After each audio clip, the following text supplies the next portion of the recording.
সেই সন্ধে 6টা থেকে রোগী দেখছে। এখন প্রায় 8টা বাজতে চলল। প্রচণ্ড ক্লান্ত লাগছে।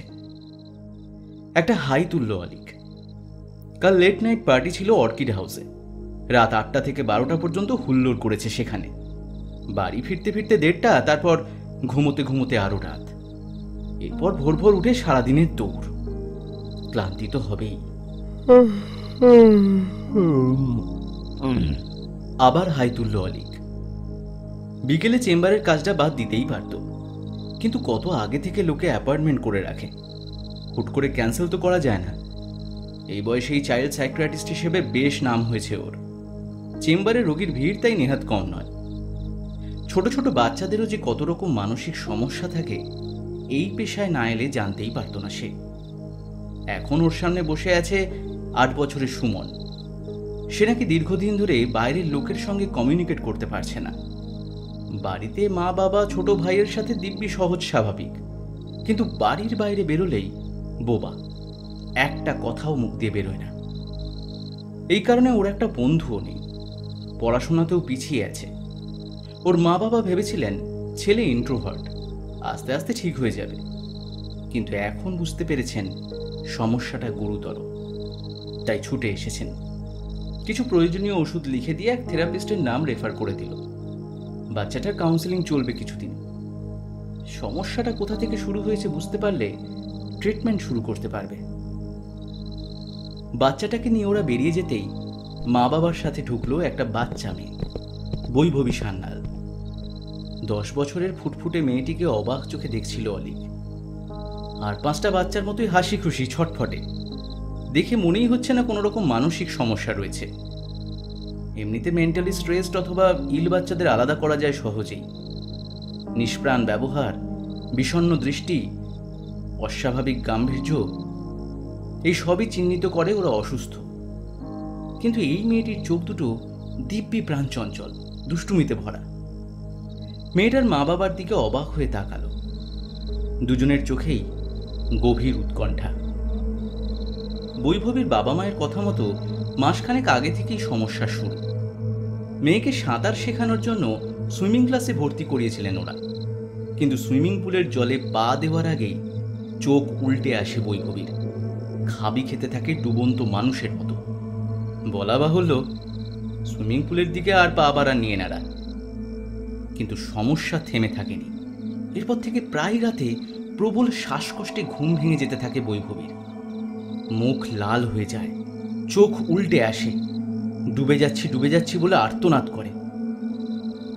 10 বছরের মেয়েটার সাথে টানা 15 মিনিট কথা বললেও ওর ভয়ের কারণটা ধরতে পারল না অলিক। প্রথমটায় ভেবেছিল মেয়েটার জল নিয়ে হয়তো কোনো ভীতির কারণ রয়েছে, হয়তো কখনো এমন কিছু ঘটনা ঘটেছে যার জন্য এমন ভয়ের জন্ম হয়েছে। কিন্তু ওর মা বাবা জানালেন সেরকম কোনো ঘটনাই নেই। একটু ভেবে এক থেরাপিস্টের নাম রেফার করে দিল সে। দেখা যাক কোনো সূত্র বের হয়ে আসে কিনা। পরদিন বিশেষ কোনো কাজ ছিল না বলে সন্ধ্যের পর একটা মুভি দেখতে গেল অলিক। ইন্টারভ্যালের সময় পপকর্ন কেনার জন্য বাইরে এলো। লাইনে দাঁড়িয়ে থাকতে থাকতে বুঝতে পারল বাথরুমে যেতে হবে। মেধা কর্নারের সোফাটায় গিয়ে বসেছিল। হাত নেড়ে ওকে ডাকলো। উঠে এসেছে মেধা। এই আমাকে একটু টয়লেটে যেতে হবে, তুমি দাঁড়াও এখানটায়, যা কেনার কিনে নাও। কপালে বিরক্তির ভাঁজ নিয়ে লাইনে দাঁড়ালো মেধা। টয়লেটের দিকে ছুটল অলিক। টয়লেটের দরজা ঠেলে ঢুকতেই দেখল ভেতরটা বেশ ফাঁকা ফাঁকা। বাথরুম সেরে বেসিনের দিকে এগিয়েই থমকে দাঁড়ালো। বাথরুম পুরো ফাঁকা।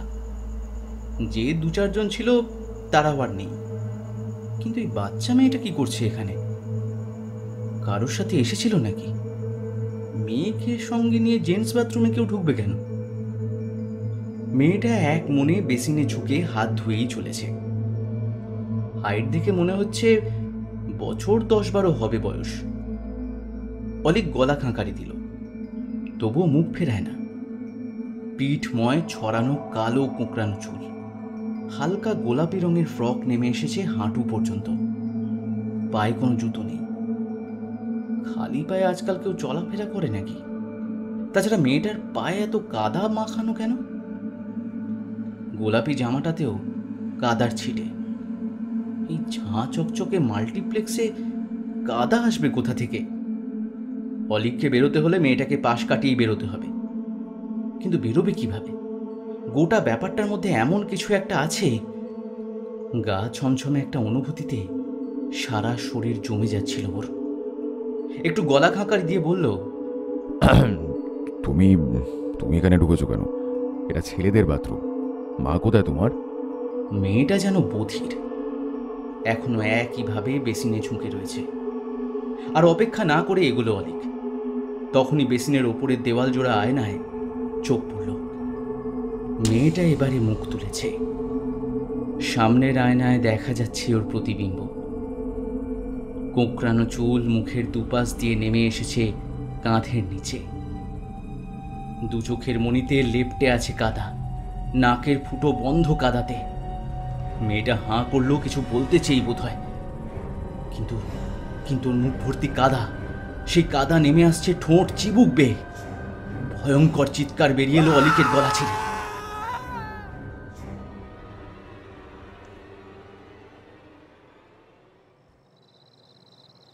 মেধার উৎকণ্ঠা ক্রমেই বেড়ে চলেছে। বাড়ি ফিরেছে একটু আগে। অলিক সেই যে গুম হয়েছিল, এখনো তাই আছে। কি অদ্ভুত একটা ঘটনা ঘটে গেল আজ, অথচ এখনো জানতে পারলো না আসলে ঘটেছিলটা কি। কি হয়েছিল তোমার বলো তো? ওভাবে চিৎকার করে ছুটতে ছুটতে এলে টয়লেট থেকে, কিছু কি দেখেছিলে? অলিক একই রকম গুম হয়ে আছে। মেধা অধৈর্য গলায় বলল, কি হলো? চুপ করে আছো যে? ওখানে প্যানিক করছিলে কেন? বারবার হাত তুলে টয়লেটের দিকে ইশারা করছিলে। আরে তোমার কাণ্ড দেখে সবাই তো ভয় পেয়ে গিয়েছিল। ঘুমোতে দাও আমাকে, এ বিষয়ে কাল কথা বলবো। পাশ ফিরে শুল অলিক। কিছুক্ষণ চুপ করে থেকে লাইটটা অফ করে দিল মেধা। ব্যাপারটা যে কি হলো বোঝাই গেল না। কি দেখে এত ভয় পেল অলিক? ওর আতঙ্কিত চিৎকার আর ভয়ার তো চোখ দুটো দেখে ঘাবড়ে গেছিল সেখানে উপস্থিত অনেকেই।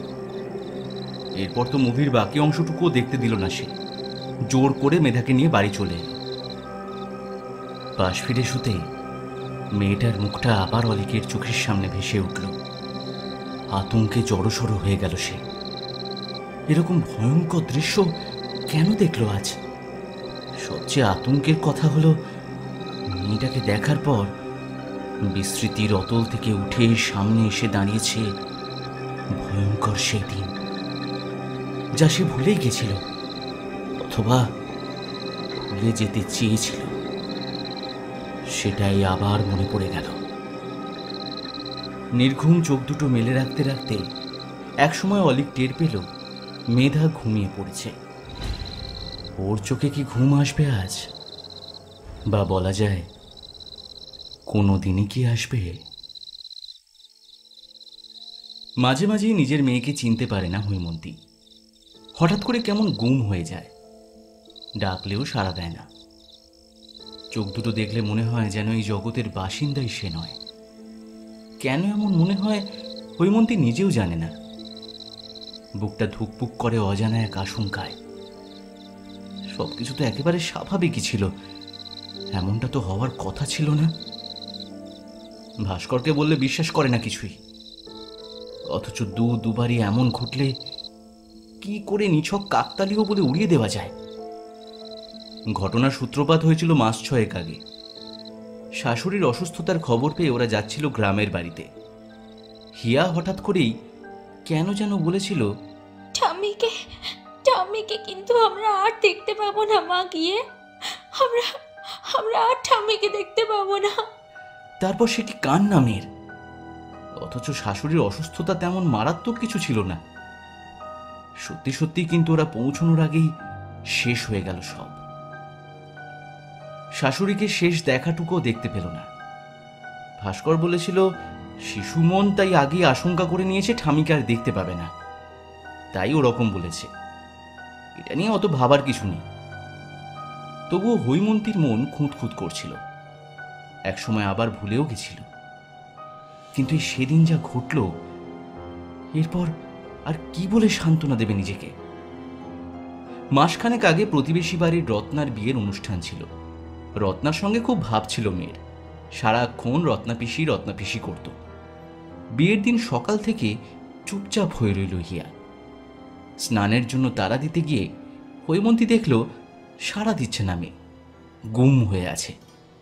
গায়ে হাত দিয়ে ডাকতে তাকালো, কিন্তু চোখ দুটো দেখে মনে হচ্ছিল বহু দূর থেকে তাকিয়ে আছে। ভয় করেছিল হৈমন্তীর। কাঁপা কাঁপা গলায় বলেছিল, হিয়া হিয়া কি হয়েছে মামুনি? হ্যাঁ, কি হয়েছে? সঙ্গে সঙ্গে যেন এই জগতে ফিরে এসেছিল মেয়ে। মায়ের বুকে ঝাঁপিয়ে পড়ে কেঁদে ফেলেছিল হু হু করে। বিস্ময়ের প্রাথমিক ধাক্কাটা সামলে নিতে নিতে হৈমন্তীর মনে হয়েছিল রত্নাপিসির বিয়ে হয়ে যাচ্ছে বলে মেয়ের মন খারাপ। হেসে বলেছিল, রত্না পিসি চলে যাচ্ছে বলে মন খারাপ? তোর বোকা, পিসি তো আসবে আবার, দেখবি কত আদর করবে তোকে। না মা, পিসি পিসি আর আসবে না, আর কখনো আসবে না। হিয়া সমানে কেঁদেই যাচ্ছিল। ভাস্করকে কথাগুলো বলতে যথারীতি হেসে উড়িয়ে দিল। আরে বাচ্চারা এসব বিয়ে টিয়ে বোঝে নাকি? ভেবেছে রত্না পিসি চলে যাবে আর আসবে না। আমার কিন্তু কেমন যেন লাগছে। তোমার সব কিছুতেই বাড়াবাড়ি। চুপ করো তো। ধমক দিয়েছিল ভাস্কর। বাড়াবাড়ি হয়তো, নিজেকে বুঝিয়েছিল হৈমন্তী। তখনও জানত না কি হতে চলেছে। বিয়ের পর রত্না সেই যে গেল শ্বশুরবাড়ি, আর ফিরে এলো না। দিরাগমনেও ওকে আসতে দিল না ওরা বরপণের টাকা না মেটানোর শাস্তি হিসেবে। এই কিছুদিন আগে রত্নার আত্মহত্যার খবর এসে পৌঁছেছে এই পাড়ায়। থরথর করে কেঁপে উঠেছিল হৈমন্তী খবরটা শুনে। হিয়ার কথা এভাবে মিলে যাবে গভীর দুঃস্বপ্নেও ভাবেনি। ভাস্করের তবুও হেলদোল নেই। সে এখনো কাকতালীয় বলে উড়িয়ে দিতে চাইছে ব্যাপারটা, কিন্তু হৈমন্তী আর কিছুতেই উড়িয়ে দিতে পারছে না। ভয় করছে ওর, খুব ভয় করছে। হিয়া কি তবে মৃত্যু দেখতে পায়? ও কি স্বাভাবিক নয়? অলৌকিক কোনো ক্ষমতা কি ওর মধ্যে অভিশাপ হয়ে জন্ম নিয়েছে? দুশ্চিন্তায় মুখ শুকিয়ে যেতে থাকে হৈমন্তীর। কাজে কর্মে মন বসাতে পারে না। অকারণ এক ভয় তাড়া করে বেড়ায় সব সময়। চোখে ভেসে থাকে আতঙ্ক। হিয়া হিয়া সিঁটিয়ে থাকে মায়ের এই পরিবর্তনে। দেখতে দেখতে বিরক্ত হয়ে ওঠে ভাস্কর। এক রাত্রে পাশাপাশি শুয়ে কড়া গলায় বলে, কি শুরু করেছো তুমি? মেয়েটা তোমাকে ভয় পাচ্ছে আজকাল, বুঝতে পারছো না? আমার ভয় করছে ভাস্কর। হিয়া কি মৃত্যু দেখতে পায়? কি আজগুবি কথা বলছো? ভাস্করের বিরক্তি বেড়ে যায়। হৈমন্তী যেন শুনতেই পায় না। ফিসফিস করে বলে, আবার যদি এরকম কিছু ঘটে? চুপ করো তুমি, পাগল হয়ে উঠলে যে। হৈমন্তী চুপ করে থাকে। ভাস্কর ঘুমিয়ে পড়ে একটু পরেই। ওর নাক ডাকার আওয়াজ শোনা যায়। হৈমন্তীর চোখে ঘুম নেই। ভাস্করের মতো যদি সবকিছু হালকাভাবে দেখতে পারত তাহলে তো হয়েই যেত। হিয়া জানে মা খুব ভয় পেয়েছে। বারবার জিজ্ঞেস করেছে রত্নাপিসি আর যে কখনো আসবে না, এই কথাটা কেন বলেছিল। ফ্যাকাশে মুখে চুপ করে থেকেছে শুধু। ওর কাছে এসবের স্পষ্ট কোনো ধারণা নেই। কেন এমন মনে হচ্ছে, কেন এগুলো সত্যি হয়ে যাচ্ছে, সবকিছুই আবছা আর অস্পষ্ট। মাঝে মাঝে যে কি হয় ওর, কি করে যেন জেনে যায় এমন কিছু যা জানা উচিত নয় কিছুতেই। এরকম যে সব সময় হয় তা নয়। প্রথম শুরু হয়েছিল ঠামিকে দেখতে যাওয়ার সময়। কি যেন মাথার ভেতর বলেই চলেছিল ঠামিকে আর দেখতে পাবে না। রত্নাপিসির বেলাতেও ঠিক এমনটাই হলো। এই ঘটনায় যতটা না দুঃখ হয়েছে তার চেয়েও বেশি হয়েছে ভয়। প্রচন্ড ভয়ে মাথার ভেতরটা ধোঁয়া ধোঁয়া হয়ে আছে। এরকম ভয়ঙ্কর কিছু আগে থেকে জানতে চায় না সে, কিছুতেই জানতে চায় না সে। ক্রমশ অতল অন্ধকারে ডুবে যাচ্ছে অলিক। নিঃশ্বাস বন্ধ হয়ে আসছে। চারপাশে শুধুই জল, কালো গভীর জল, যেখানে নেই একটু আলো, নেই এক ছিটেও বাতাস। যে করেই হোক এই অন্ধকার থেকে বের হতেই হবে। পাগলের মতো হাত পা ছুঁড়ে সাঁতার কেটে এগিয়ে চলে সে। দুপাশ থেকে অনেকগুলো ডুবন্ত ছায়া শরীর হাত বাড়িয়ে আকুল চেষ্টায় আঁকড়ে ধরতে চাইছে ওকে, চেপে ধরতে চাইছে বাঁচার আকুতিতে। এগোতে পারছে না কিছুতেই, ওটা ফেটে যাচ্ছে নিঃশ্বাস নেওয়ার চেষ্টায়। বাতাস চাই, একটু বাতাস। হয়তো দেখা যাচ্ছে আলো, সেখানে পৌঁছতে পারলেই মুক্তি। কিন্তু কে যেন আঁকড়ে ধরে আছে ওকে, কিছুতেই সাঁতরাতে পারছে না। দম বন্ধ হয়ে আসছে। ধর্মড়িয়ে উঠে বসলো অলিক। কি ভয়ানক স্বপ্ন, কাঁপছে সে এখনো। এই কি হয়েছে? মেধার ঘুম ভেঙে গেছে। দু চোখে উৎকণ্ঠা নিয়ে তাকিয়ে আছে অলিকের দিকে। কিছু না। হাঁপাতে হাঁপাতে মাথা নাড়ল অলিক। স্বপ্ন দেখেছো নাকি কিছু? নরম গলায় বলেছে মেধা। না, আমার একটু জল দাও তো। অলিক ধাতস্থ হয়েছে একটু। চুপচাপ জল নিয়ে এলো মেধা। সেদিন মাল্টিপ্লেক্সের বিশ্রী ঘটনাটার পর থেকে কেমন যেন হয়ে গেছে অলিক। কিছু একটা চলছে ওর মনে, কিন্তু বলতে পারছে না কিছুতেই। ঢকঢক করে জলটা খেয়ে শুয়ে পড়ল অলিক। রাত শেষ হতে এখনো অনেক বাকি। মেধাও কিছুক্ষণ বসে থেকে শুয়ে পড়ল। অলিকের কানে তখন আছড়ে পড়ছে অনেক মানুষের হাহাকার। না, আর ঘুম আসবে না। যে ভয়াবহ ঘটনার কথা মনেও আনতে চায়নি কখনো, ভুলে যেতে চেয়েছে বরাবরের মতো, সময় তাকে সেই ঘটনারই মুখোমুখি দাঁড় করিয়ে দিয়েছে আবার। আরেকটা অস্বস্তিও ঘুমোতে দিচ্ছে না ওকে। বৈভবীকে অরুণের কাছে পাঠিয়েছিল। থেরাপিস্ট হিসেবে বেশ নাম আছে অরুণের। আজ কেসটা নিয়ে কথা হয়েছে তার সাথে। অরুণের ভাষায় বৈভবীর কোনো সমস্যা নেই। It's a very strange case. অনেকগুলো সিটিং হয়ে গেছে, তবুও কোনো সূত্র খুঁজে পাওয়া যায়নি। কেন যে মেয়েটার এমন হচ্ছে বোঝাই যাচ্ছে না। রাত কত কে জানে। একটা গুঁ গুঁ আওয়াজে ঘুম ভেঙে গেছে বসুধার। তাড়াতাড়ি উঠে বসল সে। আজকাল মেয়ের পাশেই ঘুমায়। রাতে মেয়েকে একলা ঘরে ঘুম পাড়ানোর সাহস পায় না। হাত বাড়িয়ে বেড সুইচ টিপে আলো জ্বালিয়ে দিল। বিবির চোখ মুখ তখন লাল, মনে হচ্ছে কেউ গলা টিপে ধরেছে ওর। ছটফট করছে, মুখ দিয়ে বেরিয়ে আসছে গোঙানি। চিৎকার করে সন্দীপকে ডাকলো। বিবিকে ধরে উঠিয়ে বসিয়ে দিয়েছে দুজনে মিলে। ওর বুকে পিঠে হাত বুলিয়ে দিচ্ছে বারবার। এরকম অবস্থায় কি করতে হবে জানে না দুজনের কেউই।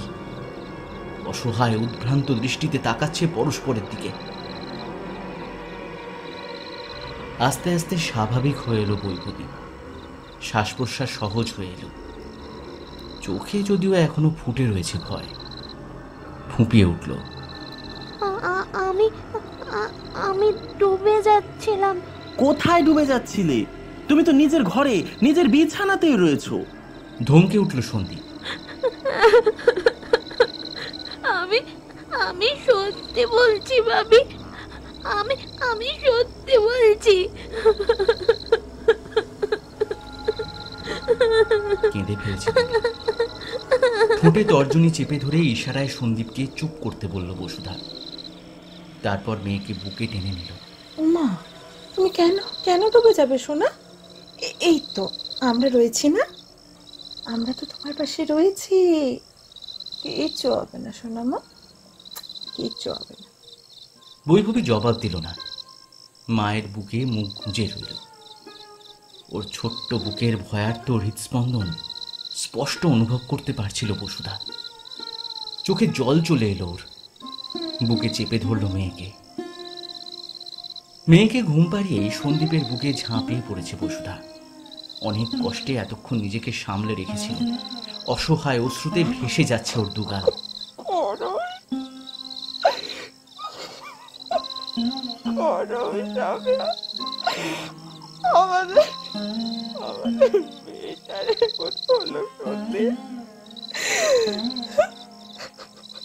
ও শেষ হয়ে যাচ্ছে। কি বলছো তুমি? চুপ করো, চুপ করো।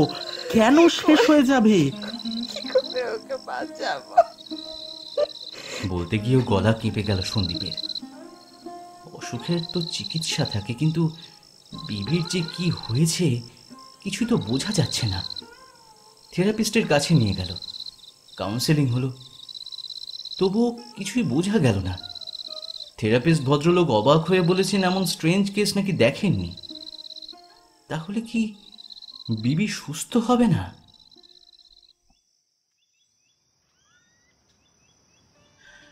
টুবলু মামাকে ভারী ভালো লাগে হিয়ার। টুবলু মামা এসেই কেমন হইচই জুড়ে দিয়েছে। হিয়ার মনও ভালো হয়ে গেছে, মাও দিব্যি হাসি খুশি। রত্নাপিসির সেই ভয়াবহ ঘটনার পর যে আতঙ্ক জমাট বেঁধেছিল সবটুকুই যেন উধাও। মা মেয়ের হাসি মুখ দেখে ভাস্করও স্বস্তির শ্বাস ছাড়ে।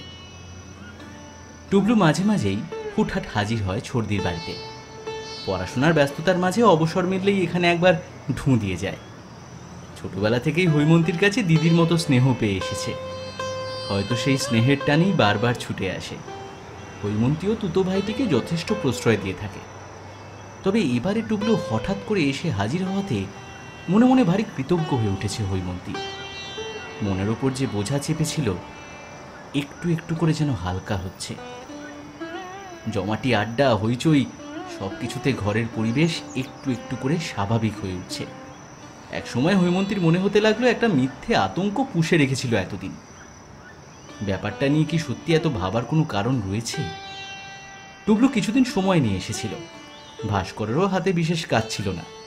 কয়েকদিন তুমুল হুল্লোড়ের পর ঠিক করা হলো কাছে পিঠে কোথাও থেকে ঘুরে আসবে সকলে মিলে।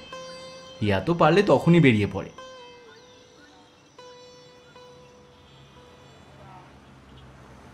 এতদিন পর বেড়াতে যাওয়া হচ্ছে, তাও আবার টুবলু মামার সাথে। ওর তো একেবারে ডবল মজা। নির্দিষ্ট দিনে নাচতে নাচতে বাসে উঠল হিয়া। আগে থেকেই আবদার জুড়েছিল বাসে সে টুবলু মামার পাশেই বসবে।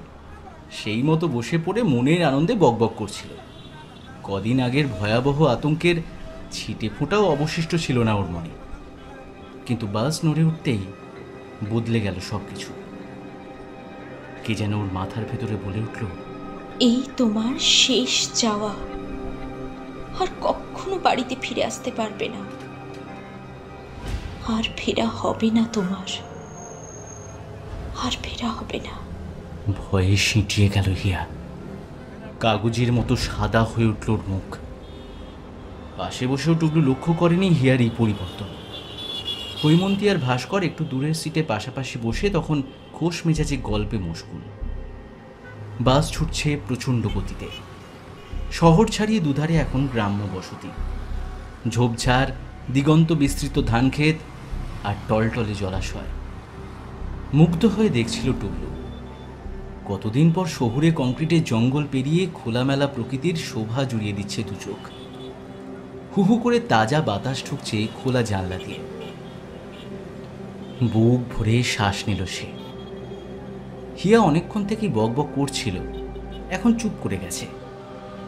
ঘুমিয়ে পড়ল কি? জানলার দিকে মুখ করে ঝুম হয়ে আছে, হয়তো টুবলুরি মতো বাইরের শোভা দেখছে। এই ভাগ্নিটিকে বরাবরই একটু বেশি প্রশ্রয় দেয় টুবলু। শান্ত, নরম, অথচ প্রচণ্ড বুদ্ধিমতী এই মেয়েটাও বড্ড ভালোবাসে মামাকে। নিজের কোনো মামা নেই, তাই টুবলুর সঙ্গেই ওর যত আবদার। সস্নেহে হিয়ার মাথায় গালে হাত বোলাতে গিয়ে থমকে গেল টুবলু। এত ঠান্ডা কেন ওর শরীর? বাইরে থেকে আসা ঠান্ডা হাওয়াতে শীত করছে বোধ হয়। জানলাটা বন্ধ করতে হবে। জিজ্ঞেস করলো টুবলু, কি রে মানি, ঠান্ডা লাগছে? কোনো সাড়া নেই। ঝুঁকে পড়ে জানলার কাঁচ টেনে বন্ধ করে দিতে গিয়ে চমকে উঠল টুবলু। হিয়া ওর হাত চেপে ধরেছে, এত চেপে ধরেছে যে নখগুলো গেঁথে যাচ্ছে চামড়ায়। অবাক হয়ে হিয়ার দিকে তাকালো। ওর চোখ দুটো বিস্ফারিত, সেখানে প্রবল ভয়ের ছায়া। কি হয়েছে মানি? ছোট্ট ঠোঁট দুটো নড়ে উঠেছে কিছু বলতে চেয়ে। কোনো মতে জানলার কাঁচটা টেনে দিয়ে বসে পড়েছে টুবলু। হিয়াকে টেনে নিয়েছে নিজের কাছে। কি হয়েছে বল আমায়। মামামণি, মামামণি জানলাটা খুলে দাও না, জানলাটা খুলে দাও না মামামণি। কি হলো? হিয়াকে তো কখনো এমন করতে দেখেনি। কোনো সমস্যা হয়েছে? হিয়াকে বুকে চেপে রেখে অসহায় চোখে একবার ছর্দি আর ভাস্করদার দিকে তাকাল। ওদের ডাকবে? জানলাটা খুলে দাও, জানলাটা খুলে দাও। হিয়ার ফিসফিসানিতে মিশে গেল আরতি। খুলছি খুলছি, এমন করছিস কেন? হ্যাঁ, কি হয়েছে কি তোর? অস্থির গলায় প্রশ্ন করেছে টুবলু। কেঁদে উঠেছে হিয়া। মামামণি, মামামণি আমাকে ধরে রাখো, আমাকে আমাকে হারিয়ে যেতে দিও না, আমাকে হারিয়ে যেতে দিও না। ওকে দু হাতে আঁকড়ে রেখেছে মেয়েটা। উদ্ভ্রান্ত চোখে একটু দূরে বসে থাকা ছর্দির দিকে তাকালো টুবলু। মেয়ের কান্নার আওয়াজ হৈমন্তীর কানে পৌঁছেছে। মুখ ফিরিয়ে অবাক চোখে তাকিয়েছে। টুবলু হাতের ইশারায় হৈমন্তীকে কাছে ডাকল। উঠে আসছে হৈমন্তী। টুবলু ততক্ষণে জানলার কাঁচটা খুলে দেবে বলে ঝুঁকে পড়ল ওদিকে। আর বাসটা তখন প্রবল আওয়াজে একটা ব্রিজ বেরোচ্ছে। কাঁচটা ঠেলে সরিয়ে দিতে সবে হাত ঠেকিয়েছে টুবলু, তখনই বাসটা মাতালের মতো টলতে টলতে গিয়ে ভয়াবহ স্পিডে ধাক্কা মারল ব্রিজের রেলিং। তীব্র ঝাঁকুনিতে ছিটকে পড়ল সে। হৈমন্তী এদিকেই আসছিল। ধপ করে পড়ে গেল বাসের মেঝেতে। যাত্রীদের তীব্র আর্তনাদের মধ্যেই ব্রিজের রেলিংয়ের ঘষা খেয়ে খেয়ে কর্কশ আওয়াজ তুলে মৃগী রোগীর মতো কাঁপতে কাঁপতে ছুটছে বাস। হৈমন্তী উঠে বসার চেষ্টা করতে সিটের গায়ে প্রচণ্ড জোরে মাথা ঢুকে গিয়ে পড়ে গেল আবার। টুবলু কোনো মতে উঠে বসে এক হাতে হিয়াকে জড়িয়ে অন্য হাতে সামনের রড শক্ত হাতে চেপে ধরল ঝাঁকুনি সামলাতে। মৃত্যু ভয়ে ভীত যাত্রীদের হাহাকারের মধ্যে ভয়ার্ত উদ্ভ্রান্ত হিয়ার আকুল কান্না টুবলুর কানে তালা লাগিয়ে দিচ্ছিল। মামামণি, আমায় ছেড়ে দিও না, আমি ফিরে আসতে চাই মায়ের কাছে, বাবার কাছে ফিরতে চাই। ও মা, মা গো, আমায় ছেড়ে দিও না মামামণি। ঠিক সেই মুহূর্তে রেলিং ভেঙে শূন্যে ঝাঁপ দিল দুলন্ত বাসটা। যাত্রীদের হাহাকার থেমে গেল। বাসের ভেতরে এখন মৃত্যুর স্তব্ধতা। যেন সবাই বুঝে গেছে আর রেহাই নেই।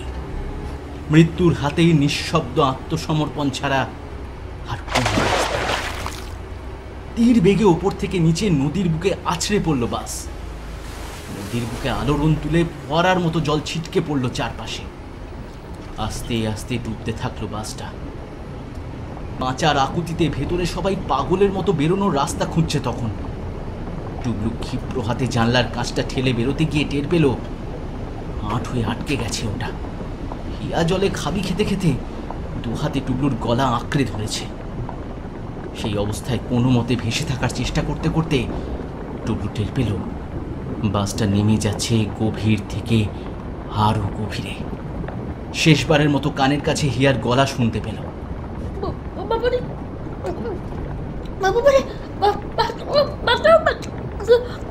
এক হাতে হিয়াকে আঁকড়ে ধরে অন্য হাতে কোনো মতে সাঁতার কেটে বেরোনোর চেষ্টা করছিল টুবলু।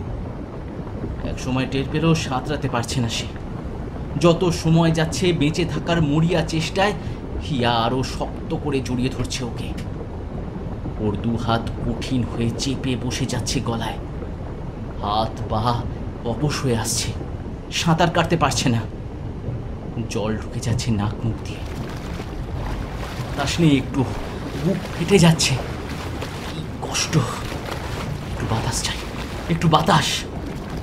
জলের নিচে ছটফট করতে করতে প্রাণপণ চেষ্টায় হিয়ার দু হাত টেনে গলা থেকে ছাড়িয়ে দিল টুবলু। তারপর ধাক্কা দিয়ে সরিয়ে দিল ওকে। সাঁতার কেটে অন্ধের মতো এগিয়ে চললে একটু বাতাস পাওয়ার আশায়।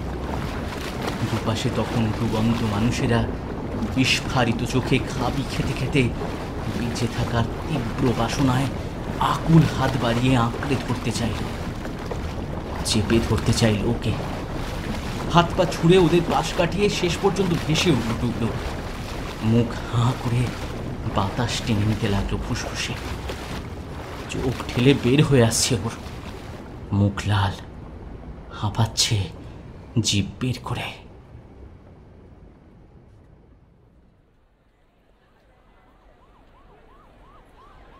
নদীর পাশে এখন মানুষের স্রোত। উদ্ধারের কাজ শুরু হয়েছে বহুক্ষণ। এক এক করে মৃত শরীরগুলো তোলা হচ্ছে। বেঁচে যাওয়া যাত্রীরা এখনো ফ্যাল ফ্যাল করে তাকিয়ে আছে। কি হচ্ছে, কেন হচ্ছে, এখনো যেন বুঝতে পারছে না। গুরুতর আহতদের হাসপাতালে নিয়ে যেতে ব্যস্ত অ্যাম্বুলেন্সের সাইরেন কানে তালা লাগিয়ে দিচ্ছে।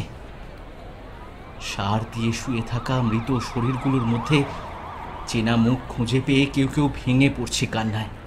স্বজন বিয়োগের ব্যথায় কাতর অসহায় মানুষের আর্তচিৎকারে বাতাস ভারী হয়ে রয়েছে।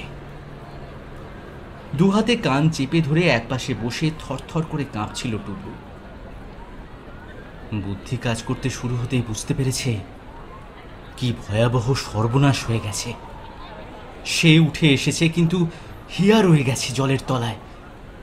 মেয়েটা বাঁচতে চেয়েছিল, বাঁচার আপ্রাণ চেষ্টায় মামামণিকে আঁকড়ে ধরেছিল। কি গভীর বিশ্বাসে ছোট্ট মেয়েটা জড়িয়ে ধরেছিল টুবলুকে। ভেবেছিল মামামণি নিশ্চয়ই বাঁচাবে ওকে।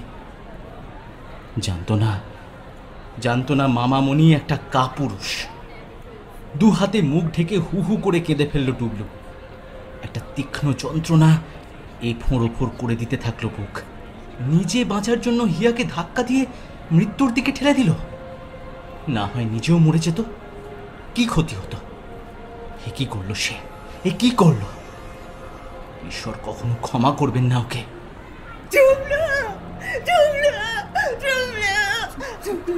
আর তো চিৎকারটা কানে যেতেই চমকে মুখ তুলে তাকালো টুকলু। হৈমন্তী ছুটে আসছে পাগলের মতো। কাছে এসেই খামচে ধরল টুবলুর কাঁধ।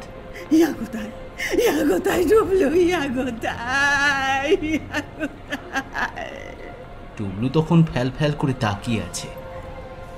চিৎকার করে উঠল হৈমন্তী। চুপ করে আছিস কেন?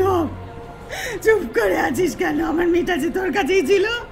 কোথায় ও? টুবলুর চোখ দিয়ে দরদর করে জল গড়িয়ে পড়ছিল। সেই অবস্থায় নিঃশব্দে দুদিকে মাথা নাড়ালো। কি বলছিস তুই? কি বলছিস? কিছু বুঝতে পারছি না তো। কি বলছিস? পাগলের মতো টুবলুকে ঝাঁকুনি দিতে থাকলো হৈমন্তী। আমায় ক্ষমা কর,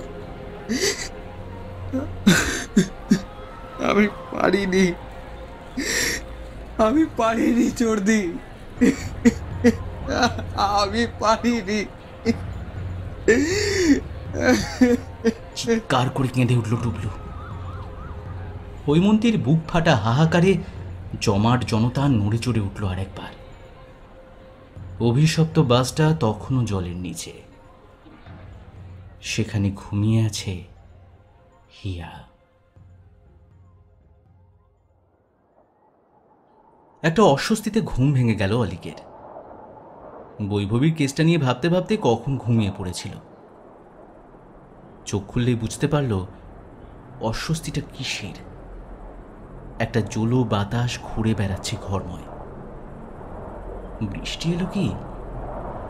ভেজা বাতাসের সাথে শ্যাওলা আর পাঁক মিশ্রিত উৎকট একটা দুর্গন্ধ ঝাপটা দিয়ে যাচ্ছে নাকে। এই গন্ধটা কোথা থেকে আসছে? উঠে বসল সে। ঘরে আবছা অন্ধকার, জানলার পর্দাগুলো টেনে দেওয়া, রাতবাতিও জ্বলছে না। চোখে একটু আলো পড়লে ঘুমোতে পারে না মেধা। কিছুক্ষণ বসে থেকে আবার শুয়ে পড়তে গিয়ে জমে গেল অলিক। বিছানায় উবু হয়ে বসে আছে কে? ওটা মেধা। চকিতে পাশে একবার তাকিয়ে হিম আতঙ্কে শরীরের ভেতর পর্যন্ত কেঁপে উঠল। মেধা তো একভাবেই শুয়ে আছে। বিস্ফারিত চোখ দুটো মিলে অলিক দেখল উবু হয়ে বসে থাকা জমাট অন্ধকার নড়ে উঠেছে, হাত বাড়িয়ে দিয়েছে এদিকে। হিম হিম ভেজা ভেজা পিচ্ছিল স্পর্শে গাটা কেমন গুলিয়ে উঠল। গলা দিয়ে বেরিয়ে এলো অস্ফুট আর্তনাদ। তবে কি সে ফিরে এলো? না না, কিছুতেই সেই ভয়াবহ আতঙ্কের মুখোমুখি সে হতে চায় না। হাত বাড়িয়ে ঘুমন্ত মেধাকে ঠেলে জাগিয়ে দিতে চাইল সে, কিন্তু না, নড়তে পারল না, একটুও নড়তে পারল না। পিচ্ছিল হিম সেই হাত চেপে ধরে আছে ওকে। নরকের গহীন অন্ধকার থেকে উঠে এসেছে সে। কাদায় বোঝা দৃষ্টিহীন চোখ দুটো অলিকের চোখে স্থির। ভেজা চুলগুলো তুলছে সাপের মতো। গভীর রাতে অলিকের কান্নায় ঘুম ভেঙে গেল মেধার। দেখল অলিক আকুল হয়ে কাঁদছে।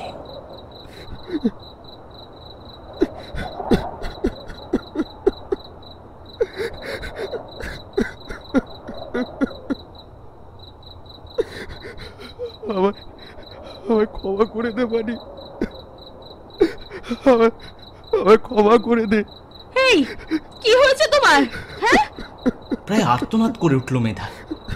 ওর দিকে ফিরল অলিক। পাগলাটে চোখে তাকিয়ে ঠোঁটের তর্জনী চেপে ধরল। চুপ চুপ চুপ। ইয়া ইয়া ইয়া ফিরে এসেছে। ইয়া ফিরে এসেছে। হিয়া ও কি করে আসবে? হ্যাঁ, মেধার গলা কেঁপে গেল। ডুকরে উঠল অলিক।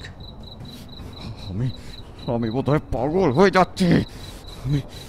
আমি বোধহয় পাগল হয়ে যাচ্ছি। আমি বোধহয় পাগল হয়ে যাচ্ছি।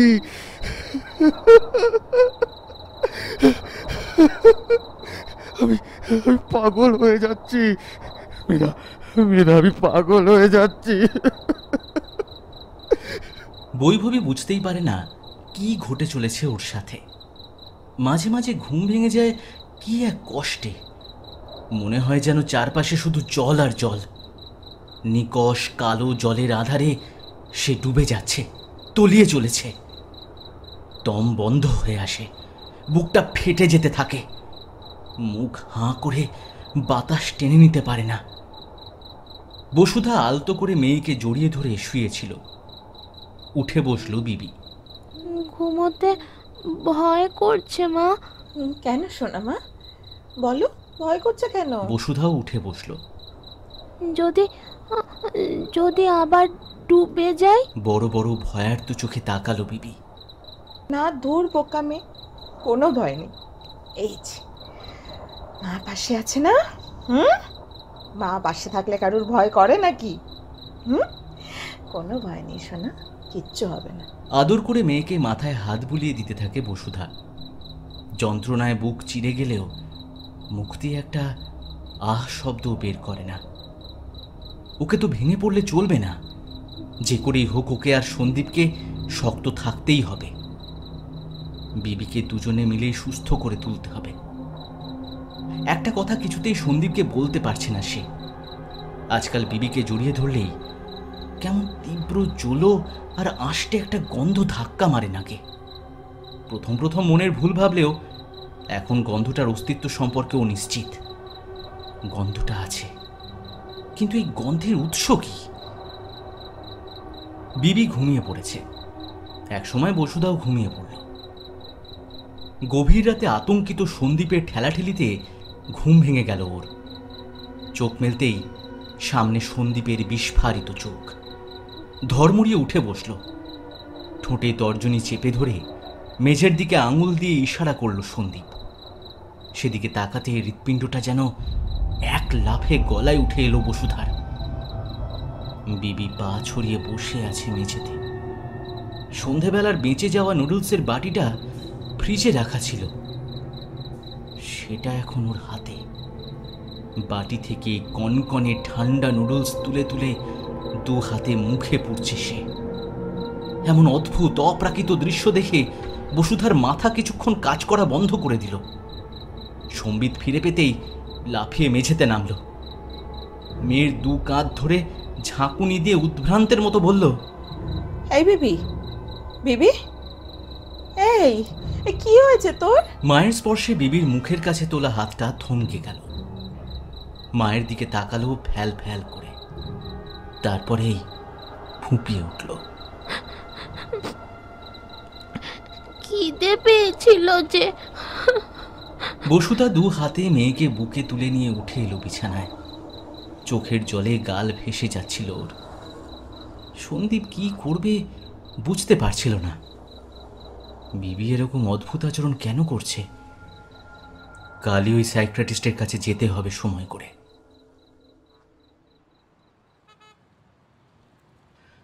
বৈভবী সান্যাল নামটা শুনেই অলিকের ভ্রু কুঁচকে গেছে। কদিন ধরে যে ঝড় বয়ে চলেছে মনের ওপর দিয়ে, এই কেসটা নিয়ে ভেবে দেখারও সময় পায়নি। গালটা একটু গম্ভীর করে বিভাসকে বলল, কিন্তু ওদের তো নেক্সট ভিজিট 14-তে। স্যার বলছি, ওনারা তো বিশেষ করে অনুরোধ করলেন, এক্ষুনি নাকি অ্যাপয়েন্টমেন্ট চাই। ঠিক আছে, নাম এন্ট্রি করে দাও। ফোন কেটে দিল অলিক। কি এমন হলো যাতে ওদের আজই তড়িঘড়ি অ্যাপয়েন্টমেন্ট নিতে হলো? যাক, দেখা হলেই বুঝতে পারবে। মা বাবার সাথে চেম্বারে ঢুকছে বৈভবী। কাছে এসে বসেছে অলিকের সামনে। ছটফটে ভঙ্গিতে পা দোলাচ্ছে মাঝে মাঝে। তীক্ষ্ণ চোখে ওকে লক্ষ্য করছিল অলিক। এবারে সামনে রাখা ক্যান্ডিগুলো থেকে একটা ক্যান্ডি তুলে নিয়ে হাসি মুখে বাড়িয়ে দিল। নাও, এটা তোমার জন্য। একটু ইতস্তত করে হাত বাড়ালো বৈভবী। ওর হাতে ক্যান্ডিটা গুজে দিতে গিয়ে একটু ঝুঁকে পড়ল অলিক। আর তখনই ওর নাকে ঝাপটা দিয়ে গেল তীব্র আষ্টে গন্ধটা। চমকে উঠে হাত সরাতে গিয়ে বিস্ফারিত চোখে দেখল আবছা অথচ ভয়ঙ্কর এক ছায়া শরীর বৈভবীর গায়ে জড়িয়ে আছে কালো ধোঁয়ার মতো। একটা চিৎকার বেরিয়ে এলো ওর গলা দিয়ে। ওষুধ আর সন্দীপ ভয়ানক চমকে উঠেছে। বৈভবী বড় বড় ভয়ার্ত চোখে তাকিয়ে আছে।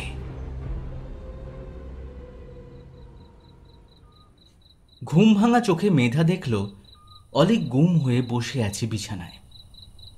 দু হাতে চেপে ধরে আছে মাথাটা। কি যে হয়েছে ওর! কিছুদিন আগেই উদ্ভ্রান্তের মতো চেম্বার থেকে ফিরে এসেছিল। কি হয়েছে বারবার জিজ্ঞেস করেও সাড়া পাওয়া যায়নি। তারপর থেকে ছুটি নিয়েছে কিছুদিনের। নিজেকে ঘরবন্দি করে রেখেছে, কোথাও বেরোয় না, একলা গুম হয়ে থাকে। মেধার নিঃশ্বাস বন্ধ হয়ে আসে। ভয়ে ভয়ে অলিকের পিঠে হাত রাখল। কি ভাবছো? একটু নড়ে উঠল অলিক।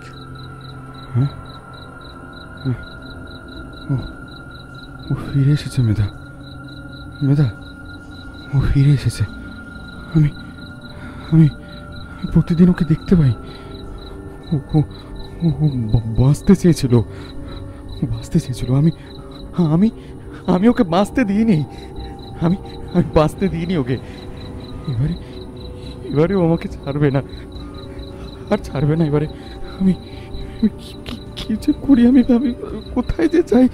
মেধা, মেধা কিছু বলো, কিছু বলো মেধা। মনে মনে অস্থির হয়ে উঠেছিল মেধা। 10 বছর আগে ঘটে যাওয়া ভয়াবহ এক দুর্ঘটনার ছায়া এখনো তাড়া করে বেড়াচ্ছে অলিককে। যেটা বলছে সেটা যদি সত্যি হয়, গায়ে কাঁটা দিয়ে ওঠে। সত্যি কি মৃত্যুর পরেও কেউ ফিরে আসতে পারে?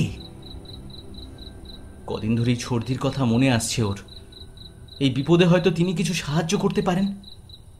মনে হচ্ছে ছর্দিকে ফোন করতেই হবে, তবে অলিককে লুকিয়ে। 5 বছরের প্রেম আর বিয়ের বছর 3। সব মিলিয়ে অলিকের সঙ্গে মেধার বছর 8 সম্পর্ক।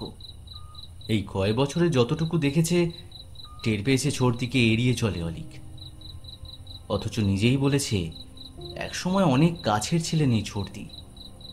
তাহলে কেন হঠাৎ করে এই দূরত্ব? জিজ্ঞেস করলেই বলতো ছর্দিকে দেখলেই নাকি হিয়ার কথা মনে পড়ে যায়। হিয়াকে নিয়ে অলিকের দুর্বলতা ততদিনে জেনে গেছে মেধা। যদিও হিয়াকেও দেখেনি, ছবিতেই শুধু দেখেছে। হাসি খুশি মিষ্টি মেয়েটার এমন করুণ পরিণতি মেনে নিতে পারেনি অলিক। সেটা খুবই স্বাভাবিক, কিন্তু হিয়ার এমন করুণ পরিণতির জন্য ও মনে মনে নিজেকেই দায়ী করে সেটা জানতো না। হয়তো সেজন্যই এভাবে সরিয়ে নিয়েছে নিজেকে। দুরু দুরু বুকে নাম্বারটা ডায়াল করলো মেধা। কিছুক্ষণ রিং হওয়ার পর রিসিভ হলো কলটা। ভেসে এলো বরফের মতো শীতল সেই স্বর। বহুদিন ধরে জাগতিক সব ব্যাপারেই সব রকম আগ্রহ হারিয়েছেন ইনি। কোনো ব্যাপারেই বোধহয় তাপ উত্তাপ নেই আর। বেঁচে থাকতে হয় তাই আছেন। ভাস্করদা মারা যাবার পর থেকে তো আরো গুটিয়ে নিয়েছেন নিজেকে স্বাভাবিক রাখার আপ্রাণ চেষ্টা করতে করতে মেধা বলল, হ্যালো ছর্দি, তোমার কি সময় আছে? কিছু কথা বলার ছিল। ঈষৎ গলা কাঁপছে ওর। উপাস থেকে ভেসে এলো চাপা হাসির আওয়াজ। হাসি নয়, বিদ্রুপ। আমার আবার সময়ের অভাব, সময় ফুরোতেই চায় না। বলো কি বলবে? একটু চুপ করে রইল মেধা। এমন স্পর্শকাতর বিষয় নিয়ে কি করে যে আলোচনা করবে সেটাই ভেবে পাচ্ছে না। কিন্তু অলিকের জন্য এটুকু তো করতেই হবে। ব্যাপারটা ক্রমেই বাড়াবাড়ির পর্যায়ে চলে যাচ্ছে। নিজেকে শক্ত করে নিয়ে বলে ফেলল, ছর্দি, তুমি কি হিয়াকে দেখতে পাও? কি? উপাস থেকে ভেসে এসেছে যন্ত্রণাবিদ্ধ আর্তনাদ। অনেক কিছু বলার আছে ছর্দি, প্লিজ তুমি এখানে এসো। অসুবিধা হলে বলো, আমরা গিয়ে তোমাকে নিয়ে আসবো। মেধা ফোন কেটে দিয়েছে। প্রাণপণে নিজেকে সামলাতে চাইছিল হৈমন্তী। জোরে জোরে শ্বাস পড়ছে, মুখ লাল হয়ে গেছে, কপালে জমেছে বিন্দু বিন্দু ঘাম। শেষ পর্যন্ত বুক নিংড়ে কান্না উঠে এলো গলায়। যে অতীত থেকে পালাতে এইখানে এত দূরে চলে এসেছে, সেই দুঃসহ বেদনাময় অতীত খুঁচিয়ে খুঁচিয়ে আবার কেন মনে করাতে চাইছে ওরা? কেউ কি ওকে একটু শান্তিতে থাকতে দেবে না? বাড়ি জুড়ে শুধু হিয়ার স্মৃতি। দম আটকে আসতো হৈমন্তীর, ছটফট করতো অসহনীয় যন্ত্রণায়। ভাস্করও আশ্চর্য রকমের চুপ হয়ে গেছিল মেয়ের শোকে। একদিন কাঁদতে কাঁদতে ভাস্করের বুকে ঝাঁপিয়ে পড়েছিল। এখান থেকে নিয়ে চলো আমায়, আমি আর সহ্য করতে পারছি না। অন্য কোথাও নিয়ে চলো, যেখানে খুশি। আমি আর সহ্য করতে পারছি না। স্ত্রীর মাথায় হাত রেখেছিল ভাস্কর। তারপর কিছুদিনের মধ্যেই ওরা চলে এসেছিল এখানে, কলকাতা থেকে অনেকটা দূরে। আপ্রাণ চেষ্টায় নিজেকে একটু একটু করে সামলাতে পারছিল, কিন্তু ভাস্কর আর বেঁচে থাকার ধকল নিতে পারল না। বছর দুয়েকের মধ্যেই চলে গেল সবকিছু ছেড়ে। বাড়িটায় আর ফিরে যাওয়ার মতো কোনো কারণ খুঁজে পায় না হৈমন্তী। বিক্রি করে দিয়েছিল সেটা, তাও বছর সাথে হয়ে গেল। এত বছর টুবলুর সাথে ক্ষীণ যোগাযোগ ছিল। দুর্ঘটনার পর ইচ্ছে করেই যেন দূরে সরে যাচ্ছিল টুবলু। বলা যায় সরিয়ে নিচ্ছিল নিজেকে। হৈমন্তীও আর আগ্রহ দেখায়নি। মাঝে মাঝে ফোনে কথা হতো, তাও টুবলুর সাথে নয়, মেধার সাথে। ব্যাস এইটুকুই যোগসূত্র ছিল এতদিন। আজ হঠাৎ করে মেধার ফোন করে এমন সাংঘাতিক কথা বলার কারণ কি? হৈমন্তী ছুটে এসেছে এক সকালে, আক্রমণ করেছে মেধাকে। শোনো, আমার মেয়েটাকে নিয়ে এভাবে কথা বলার সাহস হয় কি করে তোমার? ছর্দি, তুমি একটু মাথা ঠান্ডা করে আমার কথাগুলো শোনো। মিনতি করল মেধা। হৈমন্তী চুপ করে গেল। সময় নিয়ে ধীরে ধীরে সব খুলে বলল মেধা। হৈমন্তী পাথরের মতো বসে রইল। তুমিও কি হিয়াকে দেখেছ মেধা? হৈমন্তীর চোখ জলে ভরে এসেছে। না, আমি দেখিনি ছর্দি। কিন্তু অলিকের কথা কিভাবে ফেলে দিই বলো তো? ও ভুল দেখেছে, মনের বিকার হয়েছে ওর।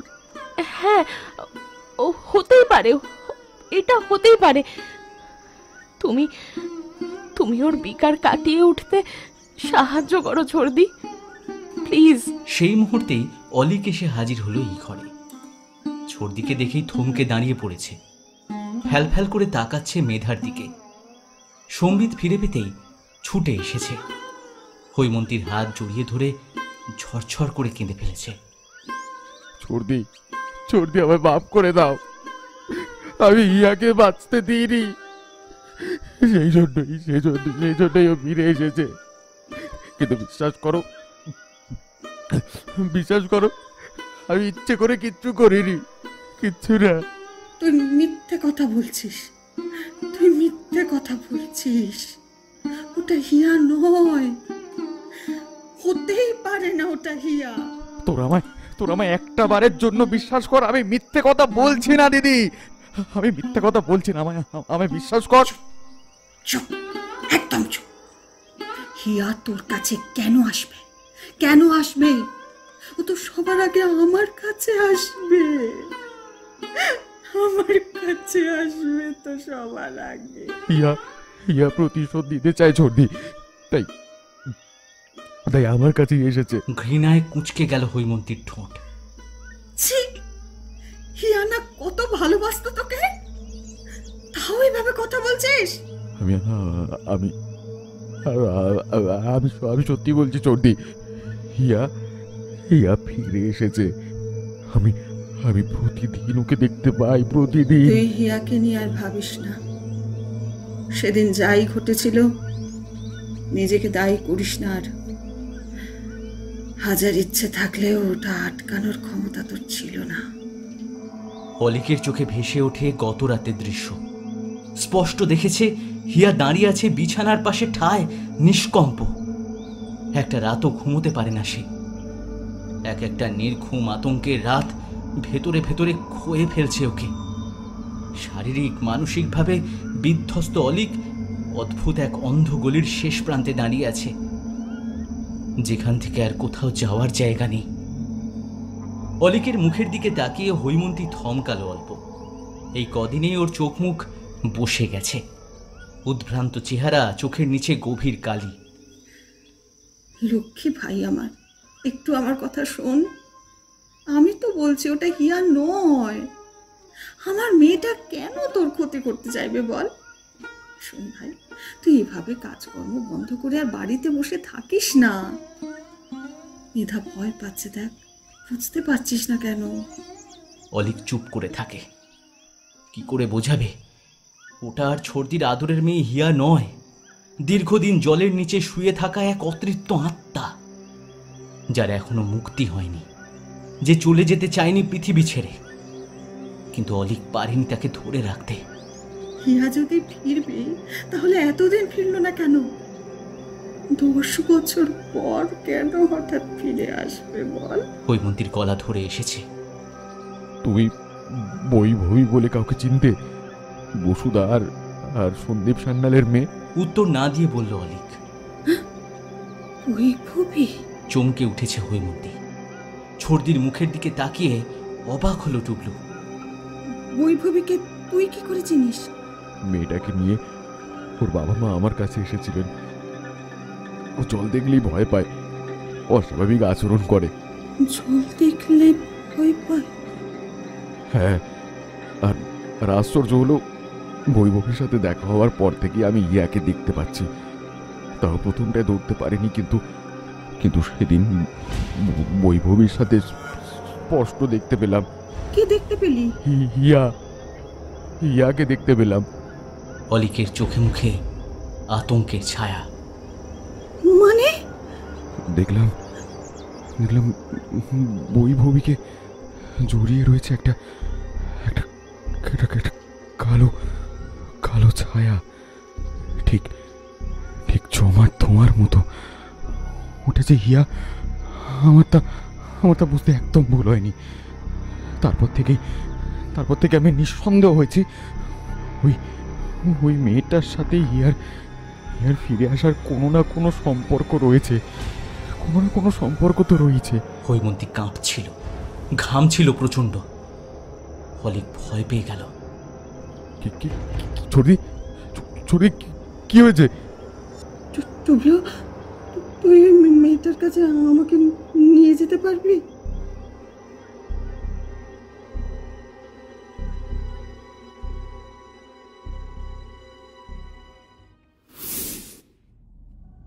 দেখুন, অনেক দিন তো থেরাপি চলল, কিন্তু কি কারণে বৈভবী এমন অদ্ভুত আচরণ করছে বুঝতেই পারছি না।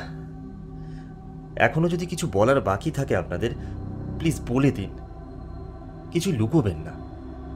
সব কিছু পরিষ্কারভাবে না জানা থাকলে কিন্তু চিকিৎসা এগোনোটা সম্ভব হবে না আমার পক্ষে। অরুণ থমথমে মুখে বলেছে কথাটা। আমরা কিছু লুকাইনি, সবটুকু বলেছি আপনাকে, বিশ্বাস করুন। সন্দীপ অসহায়ভাবে বলল। অরুণ চিন্তিত মুখে চুপ করে রইল। বসুধা একটু ইতস্তত করে বলল, বলছিলাম কি, আজকাল না আরো কিছু অদ্ভুত ব্যাপার স্যাপার ঘটছে। অদ্ভুত ব্যাপার? যেমন? যেমন কিছু কিছু কথা বিবি অনেক আগে থেকে আন্দাজ করছে। সেটা কিরকম? কিছু কিছু কথা ওর খুব মিলে যাচ্ছে, আর অদ্ভুতভাবে মিলে যাচ্ছে। সেদিন না হঠাৎ আমাকে বলল, মা দেখো বাবার বাইকটা না আজকে খারাপ হয়ে যাবে। মানে অদ্ভুত, দেখবে বাবা আজকে অনেক দেরি করে বাড়ি ফিরবে। আমি তো কোথায় কোনো পাত্তাই দিইনি, আর সত্যি সেটাই হয়েছিল সেদিন, জানেন। আরেকদিনও বললো, কি বললো যেন, হ্যাঁ কাগজওয়ালা কাকু আজকে সাইকেল থেকে পড়ে যাবেন। ছেলেটা সেদিনই পায়ে চোট পেয়ে ল্যাংচাতে বাড়ি এসে কাগজ দিয়ে গেল, বললো সাইকেল থেকে পড়ে গিয়ে নাকি বাজেভাবে চোট পেয়েছে। কি করে যে এমন হচ্ছে আপনি বলুন তো, কি করে সম্ভব এগুলো? সেদিনই বা মাঝরাতে বিবি এমন অদ্ভুতভাবে ঠান্ডা ঠান্ডা নুডলসগুলো খাবে কেন? অরুণ কি বলবে বুঝতে পারছিল না। পুরো ব্যাপারটাই ওর কাছে ধোঁয়াশা হয়ে উঠেছে। চিন্তিত মুখে বলল, ডক্টর অলীক গুহ বোধহয় ছুটিতে রয়েছেন। এক কাজ করুন, তিনি ফিরে এলে আপনি না হয় মেয়েকে ওনার কাছে নিয়ে যাবেন। আমি রেফার করে দিচ্ছি, দেখা যাক কি হয়। চমকালো বসুধা। সন্দীপও কিছু একটা বলতে গিয়েও থেমে গেল। সেদিনের ঘটনা এনাকে কি বলা ঠিক হবে? ডক্টর অলীক গুহ বিবিকে দেখতে গিয়ে যেভাবে চিৎকার করে উঠেছিলেন, ভয়ই পেয়ে গেছিল। এই ঘটনার জেরেই কি উনি ছুটি নিয়েছেন? কি হয়েছিল সেদিন? ডাক্তার কি দেখে অমন ভয় পেয়ে আঁতকে উঠেছিলেন? বৈভবীর মা বাবা বেরিয়ে যেতে চিন্তিত মুখে একটা নাম্বারে কল করল অরুণ। বাসের ভিড়ে দাঁড়িয়ে থাকতে থাকতেই ফোনটা বেজে উঠেছে। কোনো মতে পকেট থেকে ফোনটা বের করলো প্রবাল, কিন্তু ততক্ষণে কেটে গেছে কলটা। অরুণের ফোন। সাইকোলজি নিয়ে একসাথে পড়াশোনা করেছে দুজনে। এখন চাইল্ড থেরাপিস্ট হিসেবে অরুণের বেশ নাম হয়েছে। দুজনেই নিজের নিজের জগতে ব্যস্ত, যোগাযোগ খুব একটা হয় না। এমন অসময় ওর ফোন, নিশ্চয়ই জরুরি কোনো দরকার। সাইকোলজি নিয়ে পড়তে পড়তেই ধীরে ধীরে প্যারাসাইকোলজির দিকে আকৃষ্ট হয়ে পড়েছিল প্রবাল। টেলিপ্যাথি নিয়ে একটা গভীর আগ্রহ ছিল ওর। অনেক পড়াশোনা করেছে সেই নিয়ে, অনেক বাস্তব ঘটনারও প্রমাণ পেয়েছে বহুবার। হোস্টেলে থাকাকালীন একবার ভয়ানক অসুস্থ হয়ে পড়েছিল। অসুস্থ অবস্থাতে মাকেই মনে পড়ছিল বারবার, কিন্তু অসুস্থতার খবর মাকে জানিয়ে টেনশনে ফেলতে চায়নি। কি আশ্চর্য, পরদিনই মা এসে হাজির। তিনি নাকি ছেলের জন্য তীব্র টান অনুভব করেছিলেন। টেলিপ্যাথি জিনিসটাই এমন, একজনকে নিয়ে গভীরভাবে ভাবলে তার মস্তিষ্কে কি করে যেন সংকেত পৌঁছে যায়। বেশিরভাগ মানুষ টেলিপ্যাথির ঘটনাকে কাকতালীয় মনে করে, কিন্তু এতদিনের গবেষণায় প্রবাল বুঝতে পেরেছে প্রতিটি মানুষের মস্তিষ্কে রয়েছে সেই অতীন্দ্রিয় সংবেদনশীলতা। যদিও মানুষ বুঝতে পারে না, চিনতে পারে না সেই ক্ষমতাকে। টেলিপ্যাথি নিয়ে গবেষণা করতে করতেই প্যারাসাইকোলজির অন্যান্য বিষয়ের দিকেও আগ্রহ বাড়তে থাকে ওর। মানুষের স্বাভাবিক জানা বোঝার বাইরেও যে কত কিছু রয়েছে, রহস্যময় এই জগতের কতটুকুই বা জানতে পেরেছে মানুষ। বিজ্ঞান যদিও প্যারাসাইকোলজিকে তেমন স্বীকৃতি দেয়নি, কিন্তু উড়িয়েও তো দিতে পারে না। বাস থেকে নেমেই অরুণকে ফোন করলো প্রবাল। সঙ্গে সঙ্গে রিসিভ হলো কল। কিছু কেজো বাক্য বিনিময়ের পর আসল কথাটা পারল অরুণ। একটা অদ্ভুত কেস এসেছে জানিস, মনে হচ্ছে তোর জন্য এই কেসটা খুব ইন্টারেস্টিং হবে। মানে? দেখ, ফোনে না এত সব বলা যাবে না। তুই একটা কাজ কর না, একদিন দেখা কর। তুই তো প্যারাসাইকোলজি নিয়ে এত রিসার্চ করছিস, মনে হচ্ছে তুই কিছু বুঝলেও বুঝতে পারিস। তাই নাকি? কেসটা কি? আরে তুই আয় না, সব বলবো তখন। ক্যাফেটেরিয়ায় ছড়িয়ে ছিটিয়ে আছে কিছু মানুষ। বাইরে চড়া রোদে চোখ ধাঁধিয়ে যাচ্ছে। দুটো কোল্ড কফি এখনো পড়ে রয়েছে টেবিলে, ঠোঁট ছোঁয়ায়নি ওরা। প্রবাল ভাবতেই পারছিল না এত ইন্টারেস্টিং সাবজেক্ট হাতের কাছে পেয়ে যাবে। অরুণ কৌতূহলী দৃষ্টিতে বন্ধুর মুখের রেখাগুলোর পরিবর্তন দেখছিল। এবারে বলল, আরে হাঁ করে আছিস কেন, কিছু বল। কি বলবো সেটাই তো বুঝতে পারছি না। আসলে প্যারাসাইকোলজি এমন একটা বিষয় যেটা বিজ্ঞান কিছুতে স্বীকার করতে চায় না। কিন্তু এই প্যারাসাইকোলজি বা পরামনোবিজ্ঞান কত যে রহস্যময় তুই জাস্ট ভাবতেই পারবি না। একে যত জানার চেষ্টা করবি ততই এর রহস্যের জালে জড়িয়ে পড়বি। প্রবালের চোখ জলজল করছে। কিরকম বলতো, একটু বুঝিয়ে বল। অরুণ নড়ে চড়ে বসেছে। দেখ, এইভাবে চট করে কিছু বুঝিয়ে দেওয়া তো সম্ভব নয়, এর জন্য অনেক পড়াশোনা করতে হয়। প্যারাসাইকোলজিতে অনেক অদ্ভুত অদ্ভুত বিষয় আছে, এই যেমন টেলিপ্যাথির বিষয়, সেটা জানা আছে তোর। এছাড়াও সাইকোমেট্রি, ক্লিয়ারভয়েন্স, প্রিকগনিশন, এরকম আরও বহু জিনিস আছে। তবে এই মেয়েটার সম্বন্ধে যতটুকু শুনলাম, প্রিকগনিশন বা দিব্যদৃষ্টি, সেই কথাটাই মনে হচ্ছে আমার। দিব্যদৃষ্টি? মানে ভবিষ্যৎ দেখতে পাওয়ার ক্ষমতা, সে স্বপ্নেই হোক বা মনের বিশেষ কোনো অনুভূতিতেই হোক। অরুণ অবিশ্বাসের দৃষ্টিতে তাকিয়ে আছে। জানি তুই বিশ্বাস করতে পারছিস না, তবুও বলছি। এই যে মেয়েটা জল দেখলেই বা ছুঁলেই ভীষণভাবে ভয় পাচ্ছে, বা এই ধর জলে ডুবে যাওয়ার অনুভূতিতে ছটফট করছে, সেটার সাথে কিন্তু প্যারাসাইকোলজির একটা নিবিড় সম্পর্ক রয়েছে। কিরকম কিরকম? মেয়েটা নিজের ভবিষ্যৎ দেখতে পাচ্ছে, হয়তো জলে ডুবে যাচ্ছে বা সেরকম কিছু একটা। এর মানে মেয়েটা জলে ডুবে যাবে, সেরকমটাই বলতে চাইছিস? হতে পারে, যদিও অন্যরকম সম্ভাবনাও কিছু একটা থাকতে পারে। কি যে আবল তাবল বলছিস তুই, কিছুই বুঝতে পারছি না। স্যার, এখন বুঝতে হবে না, তুই বরং এক কাজ কর, আমি বাচ্চাটার সাথে একবার কথা বলবো, তারপর নয় যা বলার বলবো। কোল্ড কফির গ্লাসটা টেনে নিয়ে চুমুক দিল প্রবাল অন্যমনস্কভাবে। অপঘাতে যাদের মৃত্যু হয়েছে সেই মৃত আত্মারা বুঝতেই পারে না তারা মরে গেছে। জীবন আর মৃত্যুর মাঝখানে আটকে থাকা সেই আত্মাদের মুক্তি হয় না কখনো। তাদের স্মৃতি থেকে সবকিছু মুছে যায়, শুধু জেগে থাকে মৃত্যুকালীন সেই ভয়াবহ অনুভূতি। যে মুহূর্তে দুর্ঘটনা ঘটেছিল তাদের সময় থমকে যায় সেখানেই। সেখান থেকে তারা বারবার আপ্রাণ চেষ্টা করে নিজেকে বাঁচাতে, চেষ্টা করে ফিরে আসতে। এতটুকু পরে গা ছমছম করছিল প্রবালের। রাত 2টো বাজে, চারিদিক নিস্তব্ধ। রাস্তার কুকুরগুলো মাঝে মাঝে কেমন অদ্ভুত সুরে ডেকে উঠছে। যদিও মা বাবা পাশের ঘরেই রয়েছে, তবুও ভয় করছিল। খাওয়া দাওয়ার পর রাত জেগে পড়াশোনা করা বহুদিনের অভ্যেস। প্রতি রাত্রেই প্যারাসাইকোলজি নিয়ে বিস্তর পড়াশোনা করে।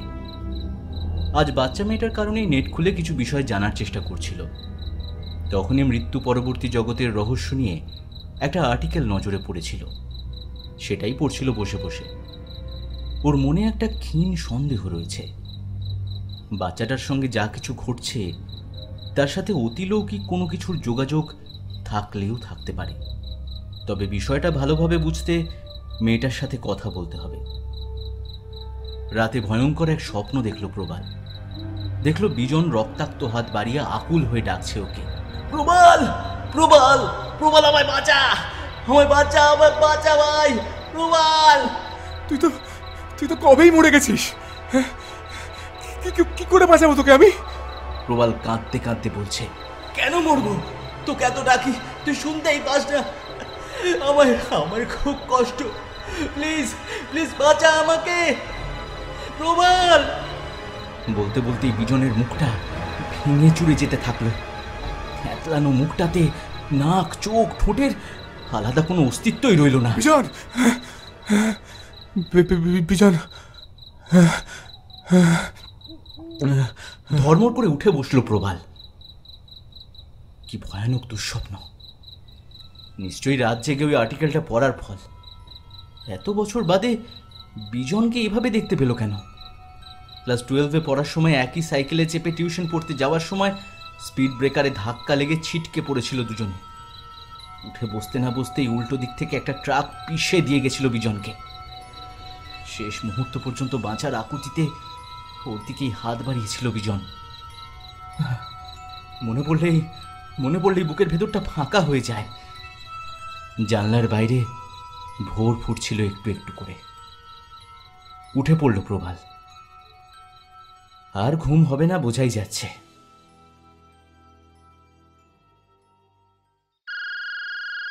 ঠিক দুপুরবেলায় ফোনটা এলো।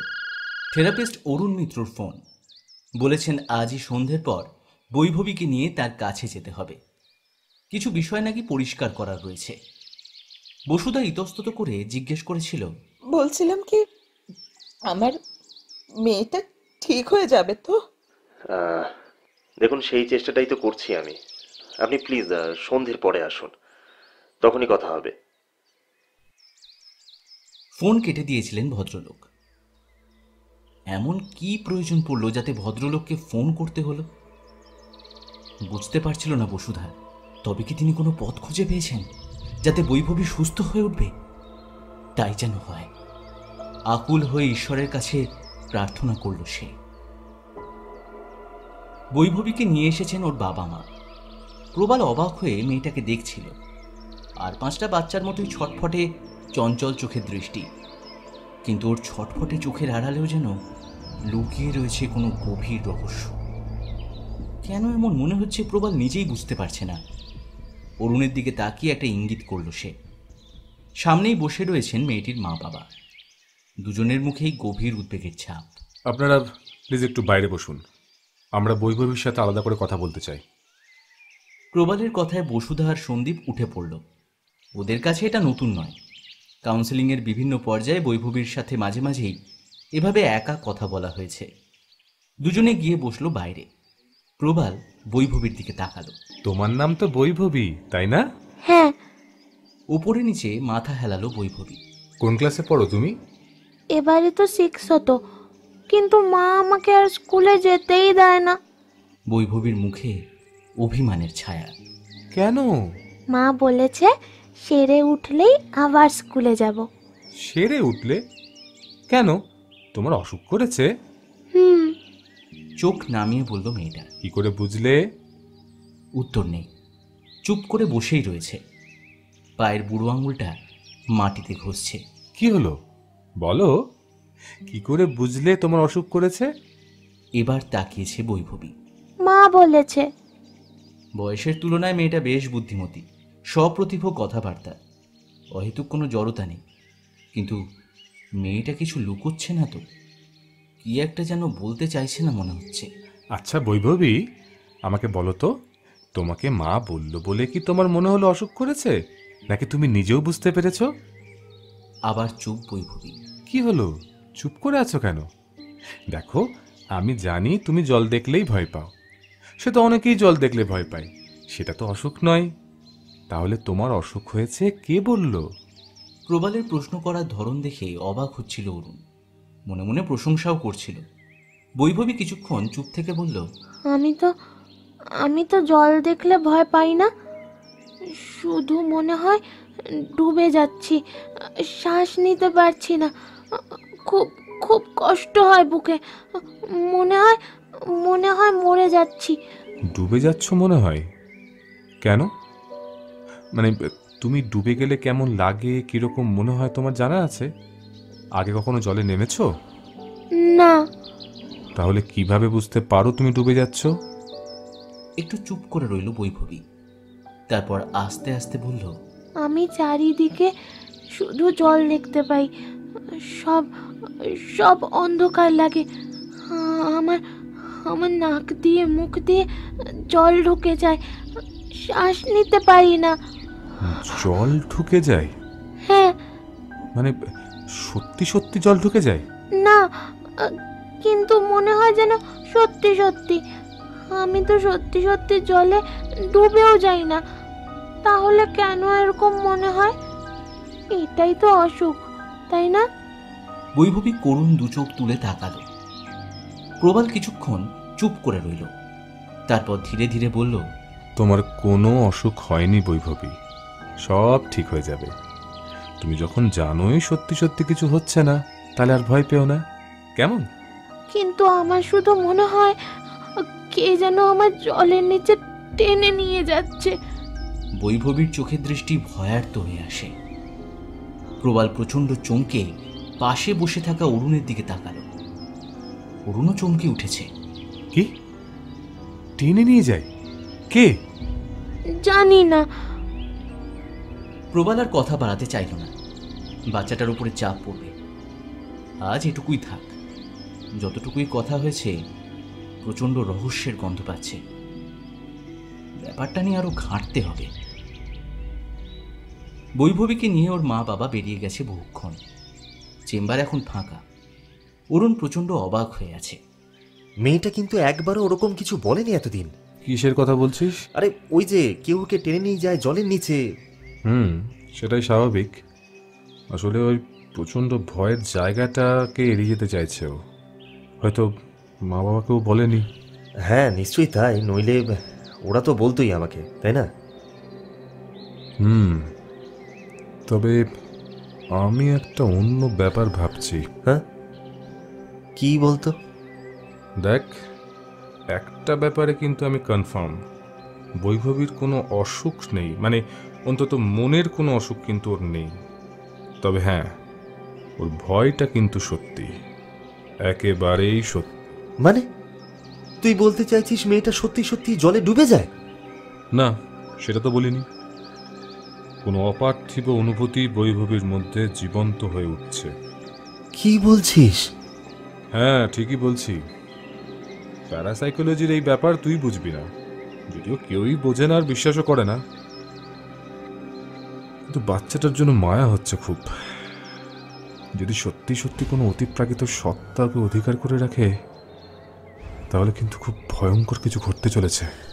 দাঁড়া দাঁড়া দাঁড়া দাঁড়া, অতিপ্রাকৃত সত্তা মানে মানে ভূত? হ্যাঁ, ভূত? ভূত আবার কি? ভূত, বর্তমান, ভবিষ্যৎ, এই তিনটে কাল জানা আছে নিশ্চয়ই। ভূত মানে অতীত, বর্তমান মানে যেখানে আমরা দাঁড়িয়ে আছি, আর ভবিষ্যৎ মানে যেটা আসছে। এর বাইরে ভূত বলে কিছু হয় না। মানে কি যে বলবো না তোদেরকে। যাই হোক, ছাড়, আমি যেটা বলছি সেটা শোন। মৃত্যুর পরেও যে আত্মারা পৃথিবীর মায়া কাটাতে পারে না, তারা রয়ে যায় এই জগতে। আর সেই আত্মারাও রয়ে যায় যারা জানেই না তাদের মৃত্যু হয়ে গেছে। বিশেষ করে অপঘাতে মৃত ব্যক্তিদের ক্ষেত্রেই এমনটা হয়। তারা মৃত্যুকালীন সময়ে আটকে পড়ে থাকে আর মৃত্যুর অনুভূতিতে ছটফট করে সারাক্ষণ। প্রাণপণে বেরিয়ে আসতে চায় মৃত্যুর শিকল ভেঙে। তারা ফিরে আসতে চায় জীবন্ত মানুষের মধ্যে। অরুণের গা ঝমঝম করছিল। তোর কি মনে হচ্ছে এরকম কোনো আত্মা? কথা শেষ করতে পারে না অরুণ, এর আগেই প্রবাল বলে উঠেছে। না, আমার নিশ্চিত করে কিছু মনে হচ্ছে না, আমি তোকে সেটা বলতেও চাইছি না। তবে আমি শুধু আন্দাজ করছি। অরুণ, এই কেসটা নিয়ে আরও ঘাঁটতে হবে। আচ্ছা, তুই এক কাজ কর তো, বৈভবীকে যে সাইকিয়াট্রিস্ট দেখছেন তার কাছে আমাকে একটু নিয়ে চল। আর আচ্ছা ঠিক আছে, আগে এটা কর, ওখানে গেলে আর একটু ইনফরমেশন পেয়ে যাব আমি। কিন্তু অলিক গুহ তো কিছুদিন ছুটিতে আছেন। অলিক গুহ? মানে অলিক গুহ বৈভবীর সাইকিয়াট্রিস্ট? হ্যাঁ, তুই বললি না যে তার কাছে যাবি? হ্যাঁ, যাবো তো। মানে যত তাড়াতাড়ি সম্ভব তুই অ্যাপয়েন্টমেন্টের ব্যবস্থা কর। আমার অনেক কিছু জানার আছে ওনার কাছ থেকে। আচ্ছা, তিনি ছুটিতে আছেন মানে কোথাও কি গেছেন নাকি? আরে না না, বাড়িতেই আছেন। ব্যাস, তাহলে আর সমস্যা কিসের? ওনার বাড়িতেই চল। এই রে, অনেকটা লেট হয়ে গেল। আচ্ছা শোন, আমি আজকে উঠছি। হ্যাঁ, তুই কিন্তু মনে করে ডক্টরের অ্যাপয়েন্টমেন্টটা নিয়ে আমাকে জানা। বেরিয়ে এলো প্রবাল। মাথাটা ভারী হয়ে রয়েছে। কেসটা যেন ধরি ধরি করেও ধরতে পারছে না। ওর আশঙ্কা যদি সত্যি হয়, খুব তাড়াতাড়ি কিছু একটা করতে হবে, নইলে ওই বাচ্চা মেয়েটার ভয়ঙ্কর ক্ষতি হয়ে যেতে পারে।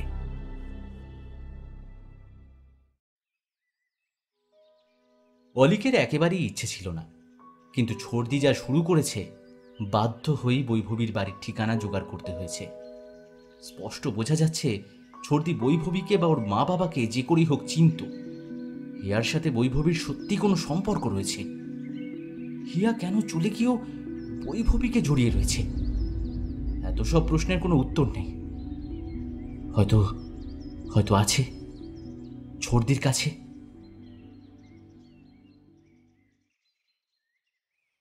তিনজনে যখন সারদা অ্যাপার্টমেন্টের বৈভবীদের ফ্ল্যাটের দরজায় এসে দাঁড়ালো, সন্ধ্যা নেমে গেছে ততক্ষণে। বেল বাজাতে বসুধা এসে দরজা খুলে দিয়েছে। ওকে আগেই ফোন করে জানিয়ে দিয়েছিল অলিক। দরজা খুলেই বসুধার চোখ বিস্ফারিত হয়ে উঠেছে, দৃষ্টি হৈমন্তীর দিকে। হ্যাঁ দিদি, তুমি তুমি এতদিন পরে কোথা থেকে? তোদের দেখতে এলাম, তোর মেয়েকেও। বলতে বলতে ভেতরে ঢুকে পড়ল হৈমন্তী। অলিক আর মেধাও ঢুকেছে পেছন পেছন।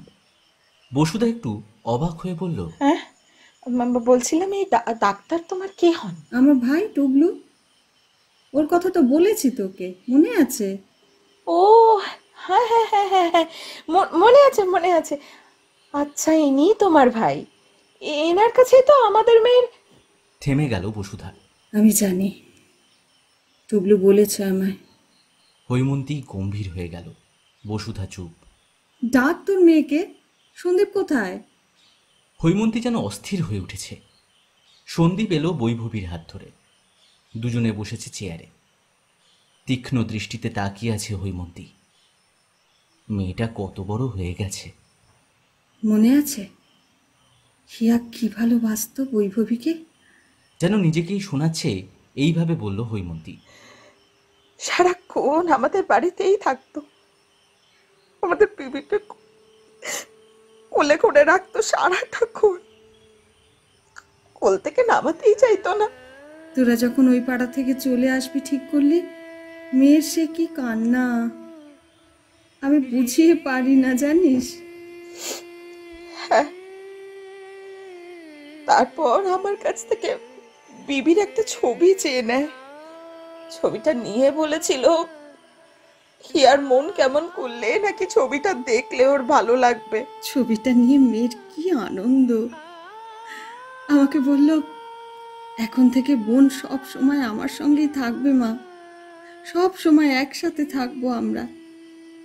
হৈমন্তীর এই কথাটা ভালো লাগলো না বসুধার। চুপ করে রইল। ব্যাগের ভেতর থেকে একটা ছবি বের করে এনে বসুধার দিকে বাড়িয়ে ধরল হৈমন্তী। জলের নিচে যখন হিয়াকে উদ্ধার করা হয়, তখনও ওর ছোট ব্যাগটার মধ্যে এই ছবিটা ছিল, জানিস? ব্যাগটা ওর গলাতেই জড়িয়েছিল। জল লেগে ছবিটার অনেক জায়গা বিবর্ণ হয়ে গেলেও দেখা যাচ্ছে 3 মাসের বিবিকে কোলে নিয়ে হাসি মুখে বসে আছে হিয়া। ঘর শুদ্ধ সবাই চমকে উঠেছে ছবিটা দেখে। সন্দীপ আর বসুধা তাকিয়ে আছে অবাক হয়ে। অলিক কি বলবে বুঝতে পারছিল না। ধীরে ধীরে জ্বরটা ছাড়াচ্ছে। অঙ্কটা মিলছে বুঝি একটু একটু করে। অতিথিরা চলে গেছে বহুক্ষণ। বৈভবী ঘুমিয়ে পড়েছে। স্বামী স্ত্রী বসে আছে মুখোমুখি, নির্বাক নিষ্পন্দ। বিস্ফারিত দৃষ্টি পরস্পরের মুখে স্থির। হিয়া ফিরে এসেছে মৃত্যুর পরেও। বিবিকে আশ্রয় করে জীবন্ত মানুষের মধ্যে ঘুরে ফিরে বেড়াচ্ছে।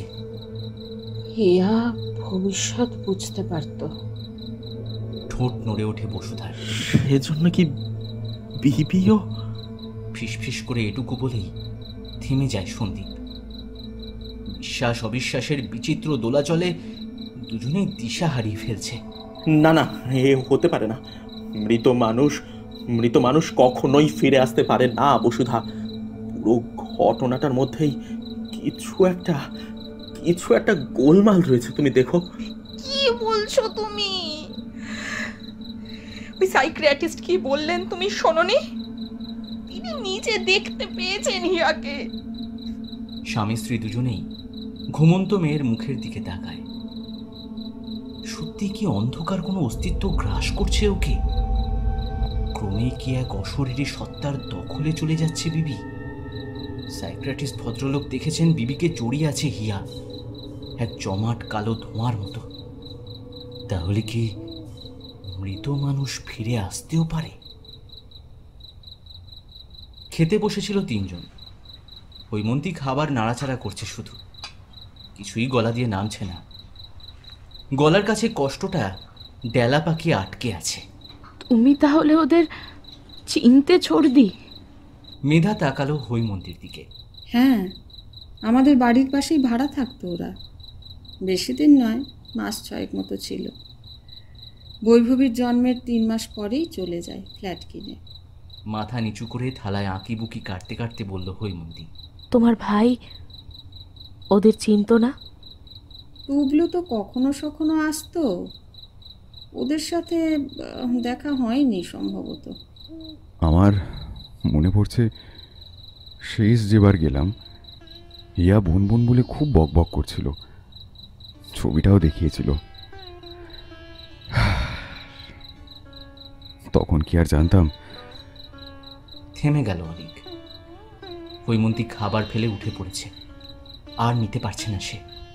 গলার কাছে এত ব্যথা করছে, খাবার তো দূর, ঢোকও গিলতে পারছে না। কি হলো ছর্দি, খাবে না তুমি? উঠে পড়লে যে। মেধা অবাক হয়েছে। পারছি না রে, পারছি না।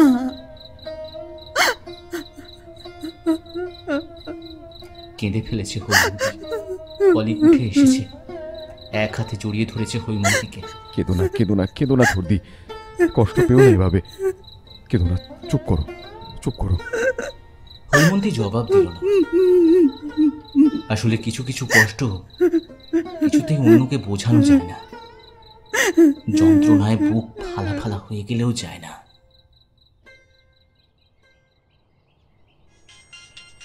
অলিকের কাছে ফোনটা এলো সকাল 10:30 নাগাদ। একটু ইতস্তত করে সে ফোনটা ধরল। গুড মর্নিং স্যার, কেমন আছেন? ভেসে এলো অরুণের গলা, বৈভবীর থেরাপিস্ট। Good morning. হঠাৎ ফোন করলে যে, কোনো দরকার? হ্যাঁ স্যার, মানে আপনার সাথে কিছু কথা বলার ছিল। একটু অবাক হলো অলিক। কি ব্যাপারে? বৈভবীকে নিয়ে। আপনার মনে আছে বৈভবী সান্যাল? অরুণ, আমি কিছুদিন রেস্ট নিতে চাই বলে বাড়িতে রয়েছি। প্লিজ এখন বিরক্ত করো না। প্লিজ স্যার, প্লিজ ফোনটা রাখবেন না। দেখুন, ব্যাপারটা খুবই জরুরি। আমার এক বন্ধু প্যারাসাইকোলজিস্ট, ও বলছে বৈভবীর কেসটা সলভ করলেও করতে পারে, আর সে ব্যাপারেই আপনার সাহায্য চাই। Please sir. প্যারাসাইকোলজিস্ট? থমকে গেছে অলিক। হ্যাঁ, মানে ও আপনার সাথে দেখা করতে চাই স্যার। কবে সময় হবে একটু বলবেন? আজই এসো, সন্ধ্যের পর। একটু ভেবে বলল অলিক। একটু একটু আশার আলো যেন দেখা যাচ্ছে। সত্যি কি এই সমস্যার সমাধান হবে? দেখা যাক, হয়তো এই প্যারাসাইকোলজিস্টই সমস্যার জড় খুঁজে পাবে।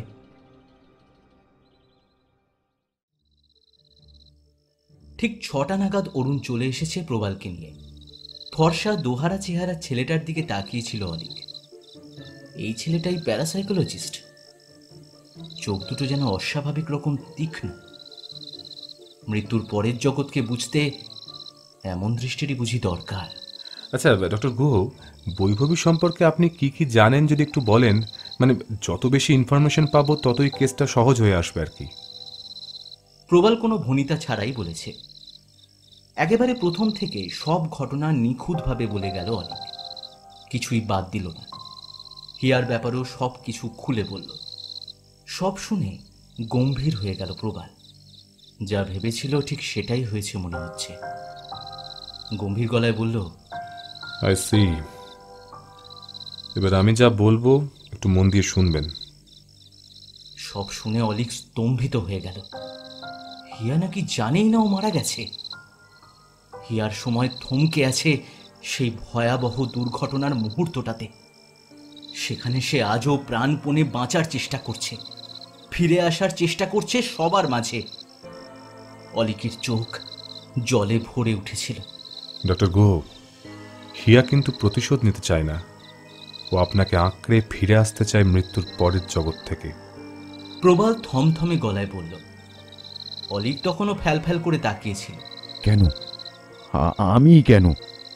কারণ মৃত্যু মুহূর্তে আপনি ওর পাশে ছিলেন। আর আর বৈভবী? আপনি তো বললেন বৈভবীর প্রতি হিয়ার প্রচন্ড একটা টান ছিল, আর তাছাড়া মারা যাওয়ার সময় হিয়ার কাছে বৈভবীর একটা ছবি তো ছিল। বলতে পারেন নিজের অজান্তে হিয়া আঁকড়ে ধরেছে বৈভবীকে। হয়তো ফিরে আসার জন্য ওর একটা দুর্বল মিডিয়াম প্রয়োজন ছিল, আর সেটাই বৈভবী। বলতে চাইছেন জীবন্ত মানুষের মাঝে ফিরে আসার জন্য মিডিয়াম হিসেবে বৈভবীকেই বেছে নিয়েছে হিয়া? একদম ঠিক সেটাই, বৈভবীকেই আঁকড়ে ধরেছে ও মিডিয়াম হিসেবে। আসলে বৈভবী বাচ্চা মানুষ, দুর্বল মাধ্যম। একটু একটু করে ওর অস্তিত্ব হিয়ার দখলে চলে যাচ্ছে। প্রবাল একটু দম ধরল, তারপর বলল, দেখি ছবিটা দেখান একবার। ছবিটা হাতে নিয়ে দেখল সে। অনেক জায়গাতেই বিবর্ণ হয়ে গেছে। দীর্ঘ সময় জলে ভিজে থাকার কারণেই হয়তো, কিন্তু ফুটফুটে মেয়েটার হাসি মুখটা একেবারে স্পষ্ট। উজ্জ্বল দু চোখে সে তাকিয়ে রয়েছে ক্যামেরার দিকে। দু হাতে কোলে জাপটে ধরে আছে একটি শিশুকে। এটা হিয়ার ব্যাগে ছিল। জল থেকে যখন ওকে উদ্ধার করা হয় ব্যাগটা গলায় জড়িয়েছিল তখনও। আচ্ছা, এই কোলের বাচ্চাটাই তো বৈভবী নাকি? হ্যাঁ। ডক্টর গুহ, বৈভবী আপনার কাছে আসার পর থেকে তো আপনি হিয়াকে দেখতে পাচ্ছেন। হ্যাঁ। এখনো দেখতে পান? হ্যাঁ হ্যাঁ, মাঝে মাঝেই। ওনা আমার হাত জড়িয়ে ধরে, জানেন, কিছু যেন বলতে চায়। আগে আগে ভয় পেতাম, ভারী ভয় পেতাম, তবে এখন আর ভয় পাই না। এখন যেটা হয় তা হলো কষ্ট, খুব কষ্ট হয়। মিস্টার গুহ, ভয় পাওয়ার কিছু নেই। হিয়া আপনার ক্ষতি করতে চায় না, ও আপনাকে শুধুমাত্র আঁকড়ে ধরে বাঁচার জন্য, অ্যাক্সিডেন্টের দিন যেমন করেছিল। কিন্তু আমি ওকে বাঁচাতে পারিনি। অনেক চেষ্টা করেছিলাম, তবুও পারিনি। শান্ত হন ডক্টর গুহ, আপনার কিছুই করার ছিল না সেই সময়টা। কেন মিছিমিছি কষ্ট পাচ্ছেন? নরম গলায় বলেছে প্রবাল। একটু পরে বন্ধুকে নিয়ে বেরিয়ে এলো প্রবাল। ওকে খুব উত্তেজিত দেখাচ্ছে। আমি জানতাম রে অরুণ, ঠিক মিলে যাচ্ছে সবকিছু, একদম অ্যাকিউরেট। অরুণ তাকালো বন্ধুর দিকে। প্রয়োজনের তুলনায় প্রবালের চোখের দৃষ্টি যেন একটু বেশি তীক্ষ্ণ, পর্যবেক্ষণ শক্তিও তাই হয়তো বেশি। প্যারাসাইকোলজি নিয়ে ঘাঁটাঘাঁটি করলে অনুমান ক্ষমতা বুঝি বেড়েই যায়। তার মানে তুই বলতে চাইছিস কোনো ভৌতিক সত্তা দখল করে রেখেছে বৈভবীকে? বিরক্ত দৃষ্টিতে তাকালো প্রবাল। আশ্চর্য, আমি কি বলবো? তুই শুনিসনি এতক্ষণ স্যার কি বললেন? হ্যাঁ, বুঝলাম, কিন্তু এখন উপায় একটাই, হিয়াকে বুঝিয়ে দিতে হবে যে সে মৃত, জীবিতদের জগতে ওর কোনো জায়গা নেই। কিন্তু সেটা কিভাবে? সেটাই তো ভাবছি, কিন্তু যেভাবেই হোক হিয়াকে মনে করিয়ে দিতেই হবে যে ও মারা গেছে। মেরে বৈভবীকে বাঁচানো সম্ভব হবে না। তাহলে কি করবি তুই এখন? অ্যাট প্রেজেন্ট আমাদেরকে বৈভবীদের বাড়ি যেতে হবে, বাকি কথা সেখানে গিয়ে বলবো। চ। লম্বা লম্বা পা ফেলে চলে যাচ্ছে প্রবাল। একসময় মিশে গেল ভিড়ের মাঝে। কিছুক্ষণ সেদিকে তাকিয়ে থেকে নিজের পথ ধরল অরুণ। আজ অফিস যায়নি সন্দীপ। গোটা একটা রাত নির্ঘুম কাটিয়ে অবসন্ন শরীরে সারাদিনের অফিসের কাজের ধকল সামলাতে পারবে না। মাঝরাতে বসুদার চিৎকারে ও ঘরে ছুটে গেছিল। বিবিকে ধরে রাখা যাচ্ছিল না, হাত পা ছুটছিল পাগলের মতো, নিঃশ্বাস টানছিল হাঁ করে। একসময় উঠে বসে মাকে আঁকড়ে ধরে ভয় ধরা গলায় ফিসফিস করে বলেছিল, আমি আমি আমি আমি জলের নিচে কাউকে দেখতে পাই। থর করে কেঁপে উঠেছিল বসুধা। কি বলছিস মা? জলের নিচে কাকে দেখতে পাস? মা, কাকে দেখতে পাস সোনা? প্রবল আতঙ্কে বিবির মুখ ফ্যাকাশে হয়ে এসেছিল। জানি না, কিন্তু আমার সাথে থাকে, ও আমার সাথে থাকে, আমাকে ধরে থাকে, আমাকে আমাকে ধরে থাকতে, আমাকে ধরে থাকে। চুপ করো, কে তোমার সঙ্গে থাকবে? কেন মিছিমিছি ভয় পাচ্ছ বেবি? জোর ধমক দিয়েছিল সন্দীপ। এছাড়া আর কি বা করার ছিল তার? বিবি চুপ করে গেছিল, একসময় ঘুমিয়েও পড়েছিল, কিন্তু ওরা দুজন ঘুমোতে পারেনি। মেয়ের জন্য গভীর দুশ্চিন্তায় দু চোখের পাতা এক করতে পারেনি আর।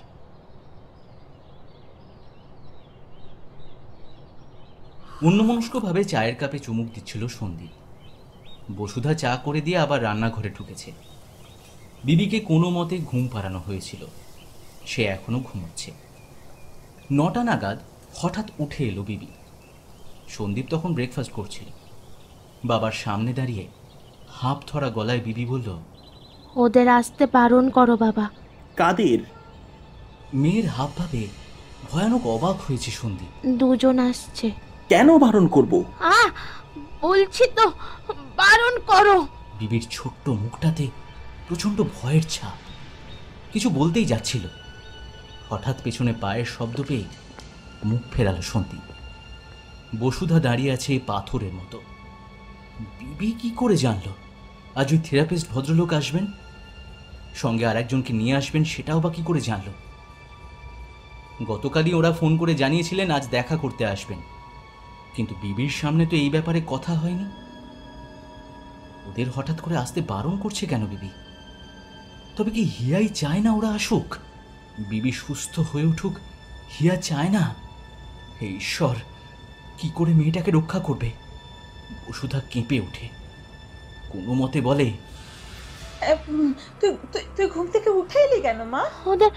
ওদের আসতে বারণ করো মা, ওদের আসতে বারণ করো, ওদের আসতে বারণ করো। বিবিকে ভয়ানক অস্থির দেখাচ্ছে। সন্দীপ ভয় পেয়ে গেল। হ্যাঁ মা, বলে দিচ্ছি, তুমি শান্ত। ওরা আজ আসবে না, দেখো ওরা আজকে আসবে না। শান্ত হো। দুপুরে রান্না করতে করতে অন্যমনস্ক হয়ে যাচ্ছিল বসুধা। মনটা অস্থির হয়ে আছে। কি হচ্ছে এসব? কেন হচ্ছে? বসুধা, একটু দেখে যাও। সন্দীপের আর্ত চিৎকারে বসুধা রান্না ফেলে ছুটল। টিভি চলছে, খবর চলছে ওখানে। সেদিকে আঙুল দিয়ে দেখাচ্ছে সন্দীপ, দৃষ্টি বিস্ফারিত। ওদিকে তাকিয়ে ফ্যাকাশে হয়ে গেছে বসুধার মুখ।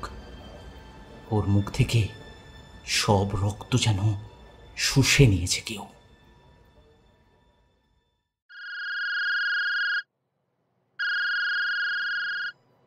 ফোনটা বাজছে, অরুণের ফোন। আবার কি বলবে কে জানে। অন্য সব কাজ ফেলে আজ শুধু বৈভবীদের বাড়িতে যাওয়ার প্ল্যানটা করেছিল, কিন্তু শেষ মুহূর্তে সব বানচাল হয়ে গেল। ভদ্রলোক ফোন করে বলেছেন মেয়ে চাইছে না আজ তারা যায়। বৈভবী কেন চাইছে না তারা যায়, এটা বোধগম্য হয়নি প্রবালের। মনটা একটু খারাপই হয়ে গেছিল। চুপ করে শুয়েছিল বিছানায়। উঠে অরুণের ফোনটা রিসিভ করল। সঙ্গে সঙ্গে অরুণের উত্তেজিত গলার আওয়াজ আছড়ে পড়ল পাশে। প্রবাল শিগগিরই টিভিতে নিউজটা দেখ। গলা কাঁপছে ওর। কি হয়েছে রে? তুই নিউজটা খোল না, তাহলেই তো বুঝতে পারবি সব। তাড়াতাড়ি নিউজটা খোল। ফোন কেটে দিল অরুণ। উঠে গিয়ে টিভিতে নিউজ চ্যানেল খুলল প্রবাল। সঙ্গে সঙ্গে টিভি স্ক্রিনে ভেসে উঠেছে ধসে পড়া কংক্রিট স্তূপ। আজ দুপুর প্রায় 12:30 নাগাদ রবীন্দ্র সরণি আর বিবেকানন্দ রোডের ক্রসিংয়ে ভেঙে পড়েছে নির্মীয়মান বিবেকানন্দ উড়ালপুল। সেই সময় নিচে রাস্তায় যত গাড়ি ছিল, পথচারীরা ছিল, সবাই চাপা পড়েছে সেতুর নিচে। উদ্ধার কাজ এখনো শুরু হয়নি। প্রচুর মানুষের হতাহত হওয়ার আশঙ্কা। বুকটা কেঁপে উঠল। আজ ওই রাস্তা দিয়ে তো যাওয়ার কথা ছিল তাদের। এতক্ষণে হয়তো দুজনে চিড়ে চ্যাপটা হয়ে চাপা পড়ে থাকতো ভেঙে পড়া সেতুর নিচে। তবে কি এই জন্যই বৈভবী তাদের যেতে বারণ করল? কে তাদের বাঁচাতে চেয়েছে? বৈভবী নাকি হিয়া? থরথর করে কাঁপছিল প্রবাল। পায়ে যেন জোর নেই। ধপ করে বসে পড়ল। মা বোধহয় লক্ষ্য করেছিল, ছুটে এলো। কি কি কি হয়েছে রে টুনু? কি হয়েছে বাবা? আঙুল দিয়ে টিভির দিকে ইশারা করলো সে। মাও দেখে শিউরে উঠল। এ কি কাণ্ড! কি ভয়াবহ! প্রবালের গায়ে কাঁটা দিচ্ছিল। মাকে কিছু বলল না, শুনলে ভয় পাবে। রাতে সে ফোন করলো বৈভবীর বাবাকে। অরুণের থেকে নাম্বারটা নিয়ে নিয়েছিল। কোনো ভনিতা না করেই বলল, আশা করছি আপনি জানেন আমি একজন প্যারাসাইকোলজিস্ট। আপনার মেয়ে মানে বৈভবীর ম্যাটারটা আমি যতটা দেখেছি তাতে বুঝেছি ওর কোনো অসুখ নেই। যা কিছুই ওর সাথে হচ্ছে তার জন্য দায়ী হিয়া নামের একটি মৃত মেয়ে। শুনতে আপনার হয়তো আশ্চর্য লাগছে, কিন্তু এটাই সত্যি। আর এই মুহূর্তে বৈভবীকে বাঁচানোর কিন্তু একটাই রাস্তা আছে। সেই বিষয়ে আলোচনা করার জন্য আপনার বাড়ি আমি যেতে চাইছিলাম। আজ যখন যাওয়া হলো না, তাহলে বলুন কবে যাব। তবে হ্যাঁ, যত তাড়াতাড়ি সম্ভব কিন্তু করতে হবে, সময় একেবারেই বেশি নেই। চুপ করে শুনছিল সন্দীপ। এবারে অস্ফুটে বলল,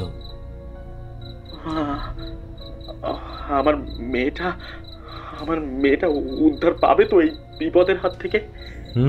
সেই চেষ্টাই তো করছি। যাই হোক, আপনি চিন্তা করবেন না, আশা করছি সবকিছু ঠিক হয়ে যাবে তাড়াতাড়ি। এবারে অলিককে ফোন করল সে। ঘটনাটা তাকে ঘিরেই শুরু হয়েছে। হিয়ার শেষ সময় উনিই পাশে ছিলেন। পুরো ব্যাপারটায় তাঁরও সাহায্যের দরকার পড়বে। অলিক ফোন ধরতেই অস্থির গলায় বলল, স্যার, যেটা বলছি মন দিয়ে শুনবেন। হিয়াকে কিন্তু এখনো বাঁচাতে পারেন আপনি। মানে আপনি মুক্তি দিতে পারেন হিয়াকে। শুধু আপনাকে জানিয়ে দিতে হবে ও আর বেঁচে নেই। হাজার চেষ্টা করলেও এই জগতে ওর পক্ষে ফিরে আসা সম্ভব নয়। কিন্তু কিভাবে? একটাই রাস্তা আছে, আশা করছি এতেই কাজ হবে। শুধু আপনার অনুমতি চাই। আমরা বৈভবীদের বাড়িতে যাচ্ছি এই ব্যাপারে আলোচনা করতে। প্লিজ আপনিও সঙ্গে থাকবেন। হ্যাঁ, হিপনোসিস মানে মানে হিপনোটিজম? সন্দীপ প্রশ্ন করেছে। মাথা নাড়ল অলিক। বসুধা আর সন্দীপের চোখে ভয়ের ছায়া। বিবি সুস্থ হয়ে উঠুক, এর চেয়ে বেশি কিছু চাওয়া নেই তাদের। কিন্তু চিকিৎসা পদ্ধতিটাই যে বুঝতে পারছে না। হিপনোটিজমের ব্যাপারে শুনেছে শুধু এতদিন, ব্যাপারটা আসলে কি জানেই না। তাদের ছোট্ট বিবি সামলাতে পারবে তো এত ধকল?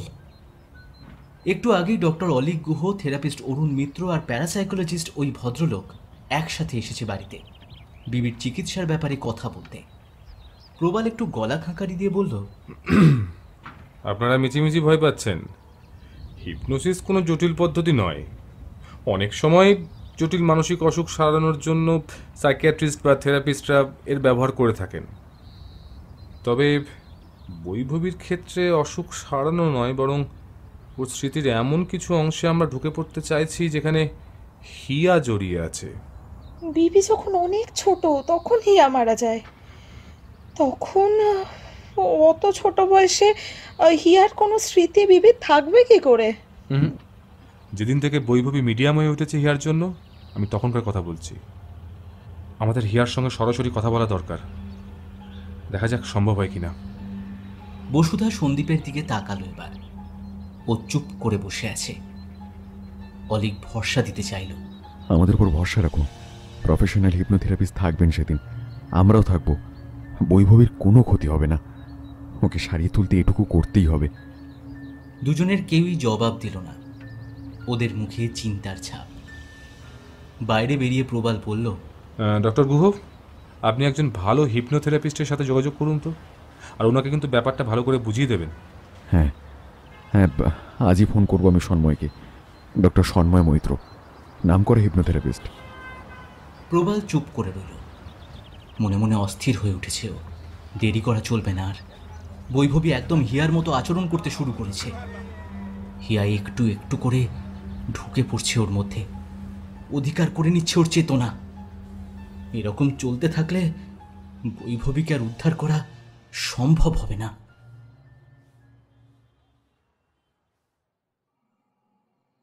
বৈভবী অসাড় হয়ে পড়ে আছে ছোট্ট বিছানাটায়। অদ্ভুত একটা আলো জ্বলছে ঘরটাতে। এই আলোয় অন্ধকার কাটছে না মোটেই, বরং অদ্ভুত আলো আঁধারিতে তৈরি হয়েছে এক রহস্যময় পরিবেশ। বসুধা আর সন্দীপ উদ্বিগ্ন মুখে বসে আছে চেয়ারে পাশাপাশি। একটু আগে হিপনোথেরাপিস্ট সন্ময় মৈত্র হিপনোটাইজ করেছে বিবিকে। তার গম্ভীর ভরাট গলার স্বর শোনা গেল। বিবি, তুমি বাবার সাথে সুইমিং করতে যাচ্ছ, সেখানেই দাঁড়িয়ে আছো। কি দেখছো চারপাশে? কি সুন্দর নীল জল, সবাই সবাই সাঁতার কাটছে। আমার খুব মজা লাগছে। আমিও এখন জলে নামবো। বিবির জড়ানো গলার স্বর যেন বহু দূর থেকে ভেসে আসছে। নামলে জলে? না, ও আমার হাত চেপে ধরেছে। মনে হচ্ছে আমি ডুবে যাচ্ছি। আমার দম বন্ধ হয়ে আসছে। কে হাত চেপে ধরেছে? অনেকক্ষণ চুপ বিবি, তারপর বলল, জানি না। তুমি আগে কখনো দেখেছো? কতবার দেখেছি। খুব খুব ভয় করে আমার। কাউকে বলতে পারি না। কিছু বলে ও তোমায়? না, কিন্তু আমি বুঝতে পারি সব। ও জলের নিচে শুয়ে আছে। সেখানে খুব কষ্ট, চারপাশে অন্ধকার। সেখান থেকে ও বেরিয়ে আসতে চায়। ওর খুব খিদে পায়, কতদিন খায়নি। সন্দীপ আর বসুধার বুক শিরশির করছিল। একটা ঠান্ডা ভয় ছড়িয়ে যাচ্ছিল ওদের অনুভূতিতে। এখনো তুমি ওকে দেখতে পাচ্ছ? ডক্টর সন্ময় মৈত্রের গলা ভেসে এলো। একটুক্ষণ কোনো সাড়া নেই। তারপরে বিবির ভয়ার্ত গলা শোনা গেল। ও আমাকে নিয়ে যেতে চায় জলের নিচে। বলতে বলতেই বিবির গলার স্বর পাল্টে গেল। সেই অচেনা গলায় শোনা গেল, মামামণি, আমাকে বাঁচাও। ডক্টর মৈত্র অলিকের দিকে তাকিয়ে ইশারা করলেন, মামামণি, আমাকে বাঁচাও। তুমি কোথায়? আমাকে বাঁচাও মামামণি। অলিক কেঁপে উঠেছিল। কোনো মতে বলল, হিয়া, মামনি, এই তো দেখ, এই তো আমি এখানে। বড্ড কষ্ট হচ্ছে, আমাকে বাঁচাও মামামণি, আমাকে বাঁচাও। বিবি অথবা হিয়ার করুণ আর্তনাদ শোনা গেল। প্রবাল বসেছিল অলিকের পাশেই। ও কানে ফিসফিস করল, ডক্টর গুহ বলুন, কাম অন, হিয়াকে বলুন ও আর বেঁচে নেই। বলতে গিয়েও থেমে গেল অলিক। ঠোঁট কাঁপছিল ওর। আমি পারছি না, আমি পারছি না, পারবো না, আমি পারবো না। ডক্টর গুহ প্লিজ, বৈভবীর জন্য এটুকু আপনাকে করতেই হবে। আর হিয়া তো কষ্টে আছে, বুঝতে পারছেন না কেন? প্লিজ ডক্টর গুহ, প্লিজ বলুন। হিয়া, বাবা, আমাকে ক্ষমা করে দেওয়া, আমাকে ক্ষমা করে দে। আমি তোকে ধরে রাখতে পারিনি মা, আমাকে ক্ষমা করে দে, মা। তোর এই বাবাকে ক্ষমা করে দে ইয়া, তোর এই বাবাকে ক্ষমা করে দে। সঙ্গে সঙ্গে বৈভবী ছটপট করতে শুরু করলো। ওর মুখ লাল, বড় বড় হাঁ করে বাতাস টেনে নেবার চেষ্টা করছে। ও মানতে চাইছে না, রেগে যাচ্ছে। আপনি আবার বলুন। প্রবাল উত্তেজিত ভঙ্গিতে বলল। অলিক কিছু বলার আগেই চেঁচিয়ে উঠেছে বসুধা, আপনারা কি দেখছেন? আপনারা বিবিকে জাগিয়ে তুলুন। আপনারা বিবিকে জাগিয়ে তুলে আমার মেয়েটাকে কষ্ট দেবেন না। আমি আর পারছি না, আমার মেয়েটাকে আর কষ্ট দেবেন না, প্লিজ প্লিজ। জেগে গিয়েও থরথর করে কাঁপছিল বৈভবী। বসুধা ওকে জড়িয়ে ধরেছে। সবাই হতভম্ব। অলিক বিস্ফারিত দৃষ্টিতে তাকিয়ে আছে এখনো। বাড়ি ফিরে প্রবাল থম ধরে বসেছিল। পুরো প্ল্যানটা মাঠে মারা গেল। সেই জন্যই বিবির বাবা মাকে ও অ্যালাউ করতে চায়নি, কিন্তু ওরা কিছুতেই মানল না। তাতে যা হবার তাই হলো। তীরে এসেও তরি টুকল। জেদ ধরে যাচ্ছিল ওর, যে করেই হোক বিবিকে বাঁচাতেই হবে। এখন শুধু একটা রাস্তাই খোলা আছে, ডক্টর গুহর সাথে কথা বলতে হবে, ওনার মুখোমুখি বসে।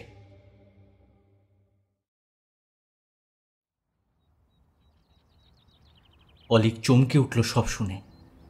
কিছুক্ষণ চুপ করে রইল, তারপর ধীরে ধীরে মাথা নাড়ল।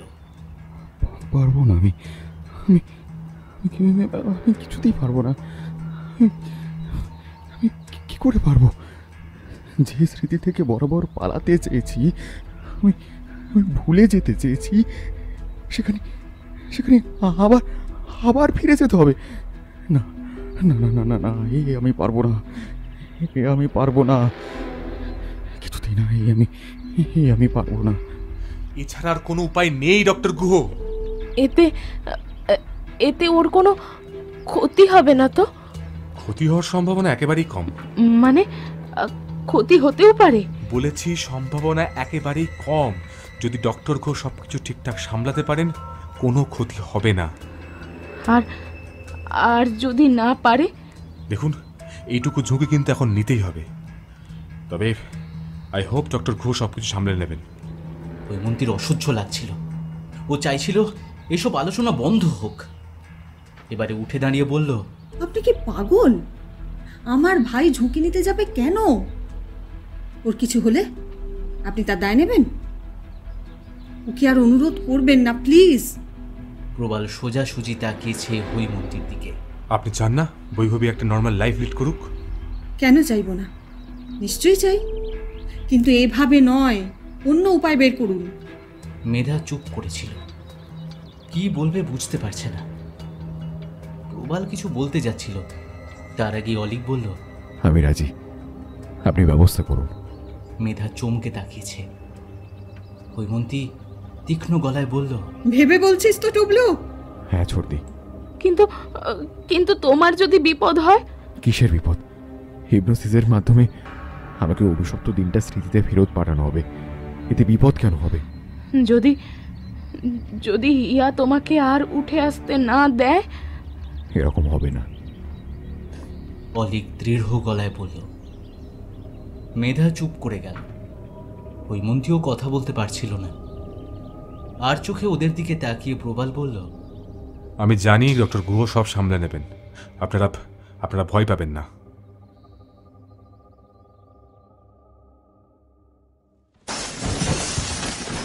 বাস নিচে পড়ছে দ্রুত গতিতে। জলে পড়েই ধীরে ধীরে নেমে যাচ্ছে গভীর থেকে গভীরে। হিয়া জাপটে ধরে আছে অলিককে। ওর দুহাত চেপে বসেছে অলিকের গলায়। কোনো মতেই ভেসে থাকতে পারছে না অলিক। ক্রমশই তলিয়ে যাচ্ছে নিচের দিকে। হাবুডুবু খেতে খেতে আপ্রাণ চেষ্টায় হিয়ার দুহাত গলা থেকে ছাড়িয়ে নিতে চাইছে সে, কিন্তু হিয়া কিছুতেই ছাড়ছে না। মামামণি, আমাকে ধরে রাখো, আমাকে নিজের কাছে আটকে রাখো। হিয়ার কানের কাছে মুখ নিয়ে গেল অলিক। ফিসফিস করে বলল, হিয়া হিয়া হিয়া মা আমার, তোকে আমি তোরই মামা ধরে রাখতে পারিনি। আমি তোকে ধরে রাখতে পারিনি মা, পারিনি তোকে ধরে রাখতে। আমি তোকে বাঁচাতেও পারিনি, আমি পারিনি। তুই মনে ভুলে যাচ্ছিস, একটু মনে করার চেষ্টা কর। তুই মনে ভুলে যাচ্ছিস। না না, কেন কেন? হিয়া আর্তনাদ করে উঠেছে। অলিক দু হাতে জড়িয়ে ধরল ওকে। হিয়া হিয়া মা আমার, তোকে তোকে তোরই মামা আমি আমি এখানেই ছেড়ে চলে গেছিলাম, মানে এখানেই ছেড়ে চলে গেছিলাম। ওই ক্ষমা করে দে, ওই ক্ষমা করে দে মা। আমি পারিনি, বিশ্বাস কর, আমি পারিনি, কিচ্ছুতেই পারিনি। আমি অনেক চেষ্টা করেছিলাম, কিন্তু পারিনি, পারিনি মা, পারিনি। অলিকের গাল বেয়ে জল গড়িয়ে পড়ছিল। হিয়ার হাতের বাঁধন আরো শক্ত হলো। তুমি মিথ্যে বলছো মামামণি। মা আমার শোন, আমার কথা শোন, আমি সত্যি বলছি, আমার কথা বিশ্বাস কর। তুই তুই আর ফিরে আসতে পারবি না কখনো। তুই আর আমাদের কাছে ফিরে আসতে পারবি না, আর পারবি না কখনো। আমাকে ফিরে আসতেই হবে। আমি আমি জানি আমি ফিরে আসবই। তুমি আমাকে ফিরিয়ে আনবে। অলিককে নিয়ে ডুবছিল হিয়া, একটু একটু করে তলিয়ে যাচ্ছিল গভীর থেকে গভীরে। চারিদিকে ঘন কালো অন্ধকার। মৃত্যুর অন্ধকারে তলিয়ে যাবার আগে প্রাণপণে হিয়াকে জড়িয়ে ধরে অলিক আকুল গলায় বলল, তুই ফিরে আসতে চাস? আয় মা, আমার কাছেই ফিরে আয়। আয়, তোর এই মামার কাছে ফিরে আয়। আয়, চলে আয়। ধীরে ধীরে চাপ আলগা হয়ে গেল। ভেসে উঠল অলিক। মিলিয়ে যাচ্ছে হিয়া, দূরে সরে যাচ্ছে একটু একটু করে। ও বুঝে গেছে জীবিতদের জগতে মৃত মানুষের জায়গা হয় না। সম্মোহনের প্রভাব কেটে যেতে একটু পরে চোখ মেলল অলিক। প্রবালের চোখে খুশির ছোঁয়া। যেমনটা চেয়েছিল ঠিক তেমনটাই হয়েছে।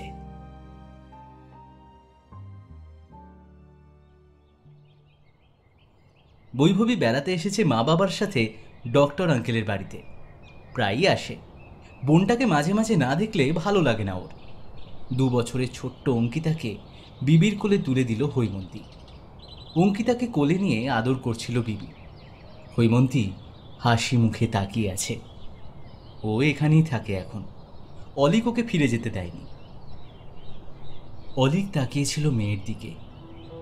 ওর আর মেধার আদরের কন্যা অঙ্কিতা। বিবির কোলে মেয়ে কেমন চুপ করে বসে আছে। মনে পড়ছিল ছোটদির বলা কথাটা, যেটা হিয়া প্রায় বলতো, আমি সব সময় বোনের সাথে থাকবো। আমরা সব সময় একসাথেই থাকবো। 2 বোন একসাথেই আছে। হিয়ার কথাও মিলে গেছে। কেউ কেউ চলে গিয়েও ফিরে আসে এইভাবেই।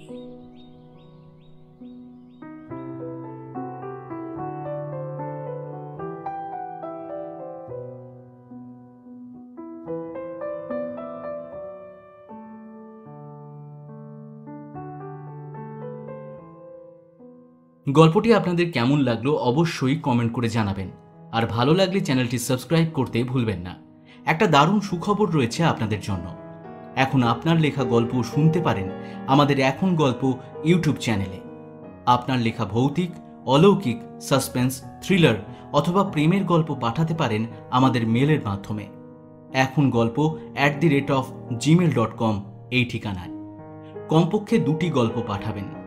গল্পটি অবশ্যই মৌলিক এবং পূর্বে অডিও রূপান্তর হয়নি এমন হতে হবে। গল্পের শব্দ সংখ্যা হবে কমপক্ষে 4000। সাথে পাঠাবেন আপনার একটি ছবি ও ফোন নাম্বার। আজ আমাদের সাথে ছিল আমাদের বন্ধু চ্যানেল পার্টনার্স রেনি টেলস এবং অপু দুর্গার পাঁচালী। তাদের চ্যানেলের লিংক ডেসক্রিপশনে দেওয়া রইল। তাহলে দেখা হচ্ছে খুব তাড়াতাড়ি আগামী গল্পে। শুভরাত্রি।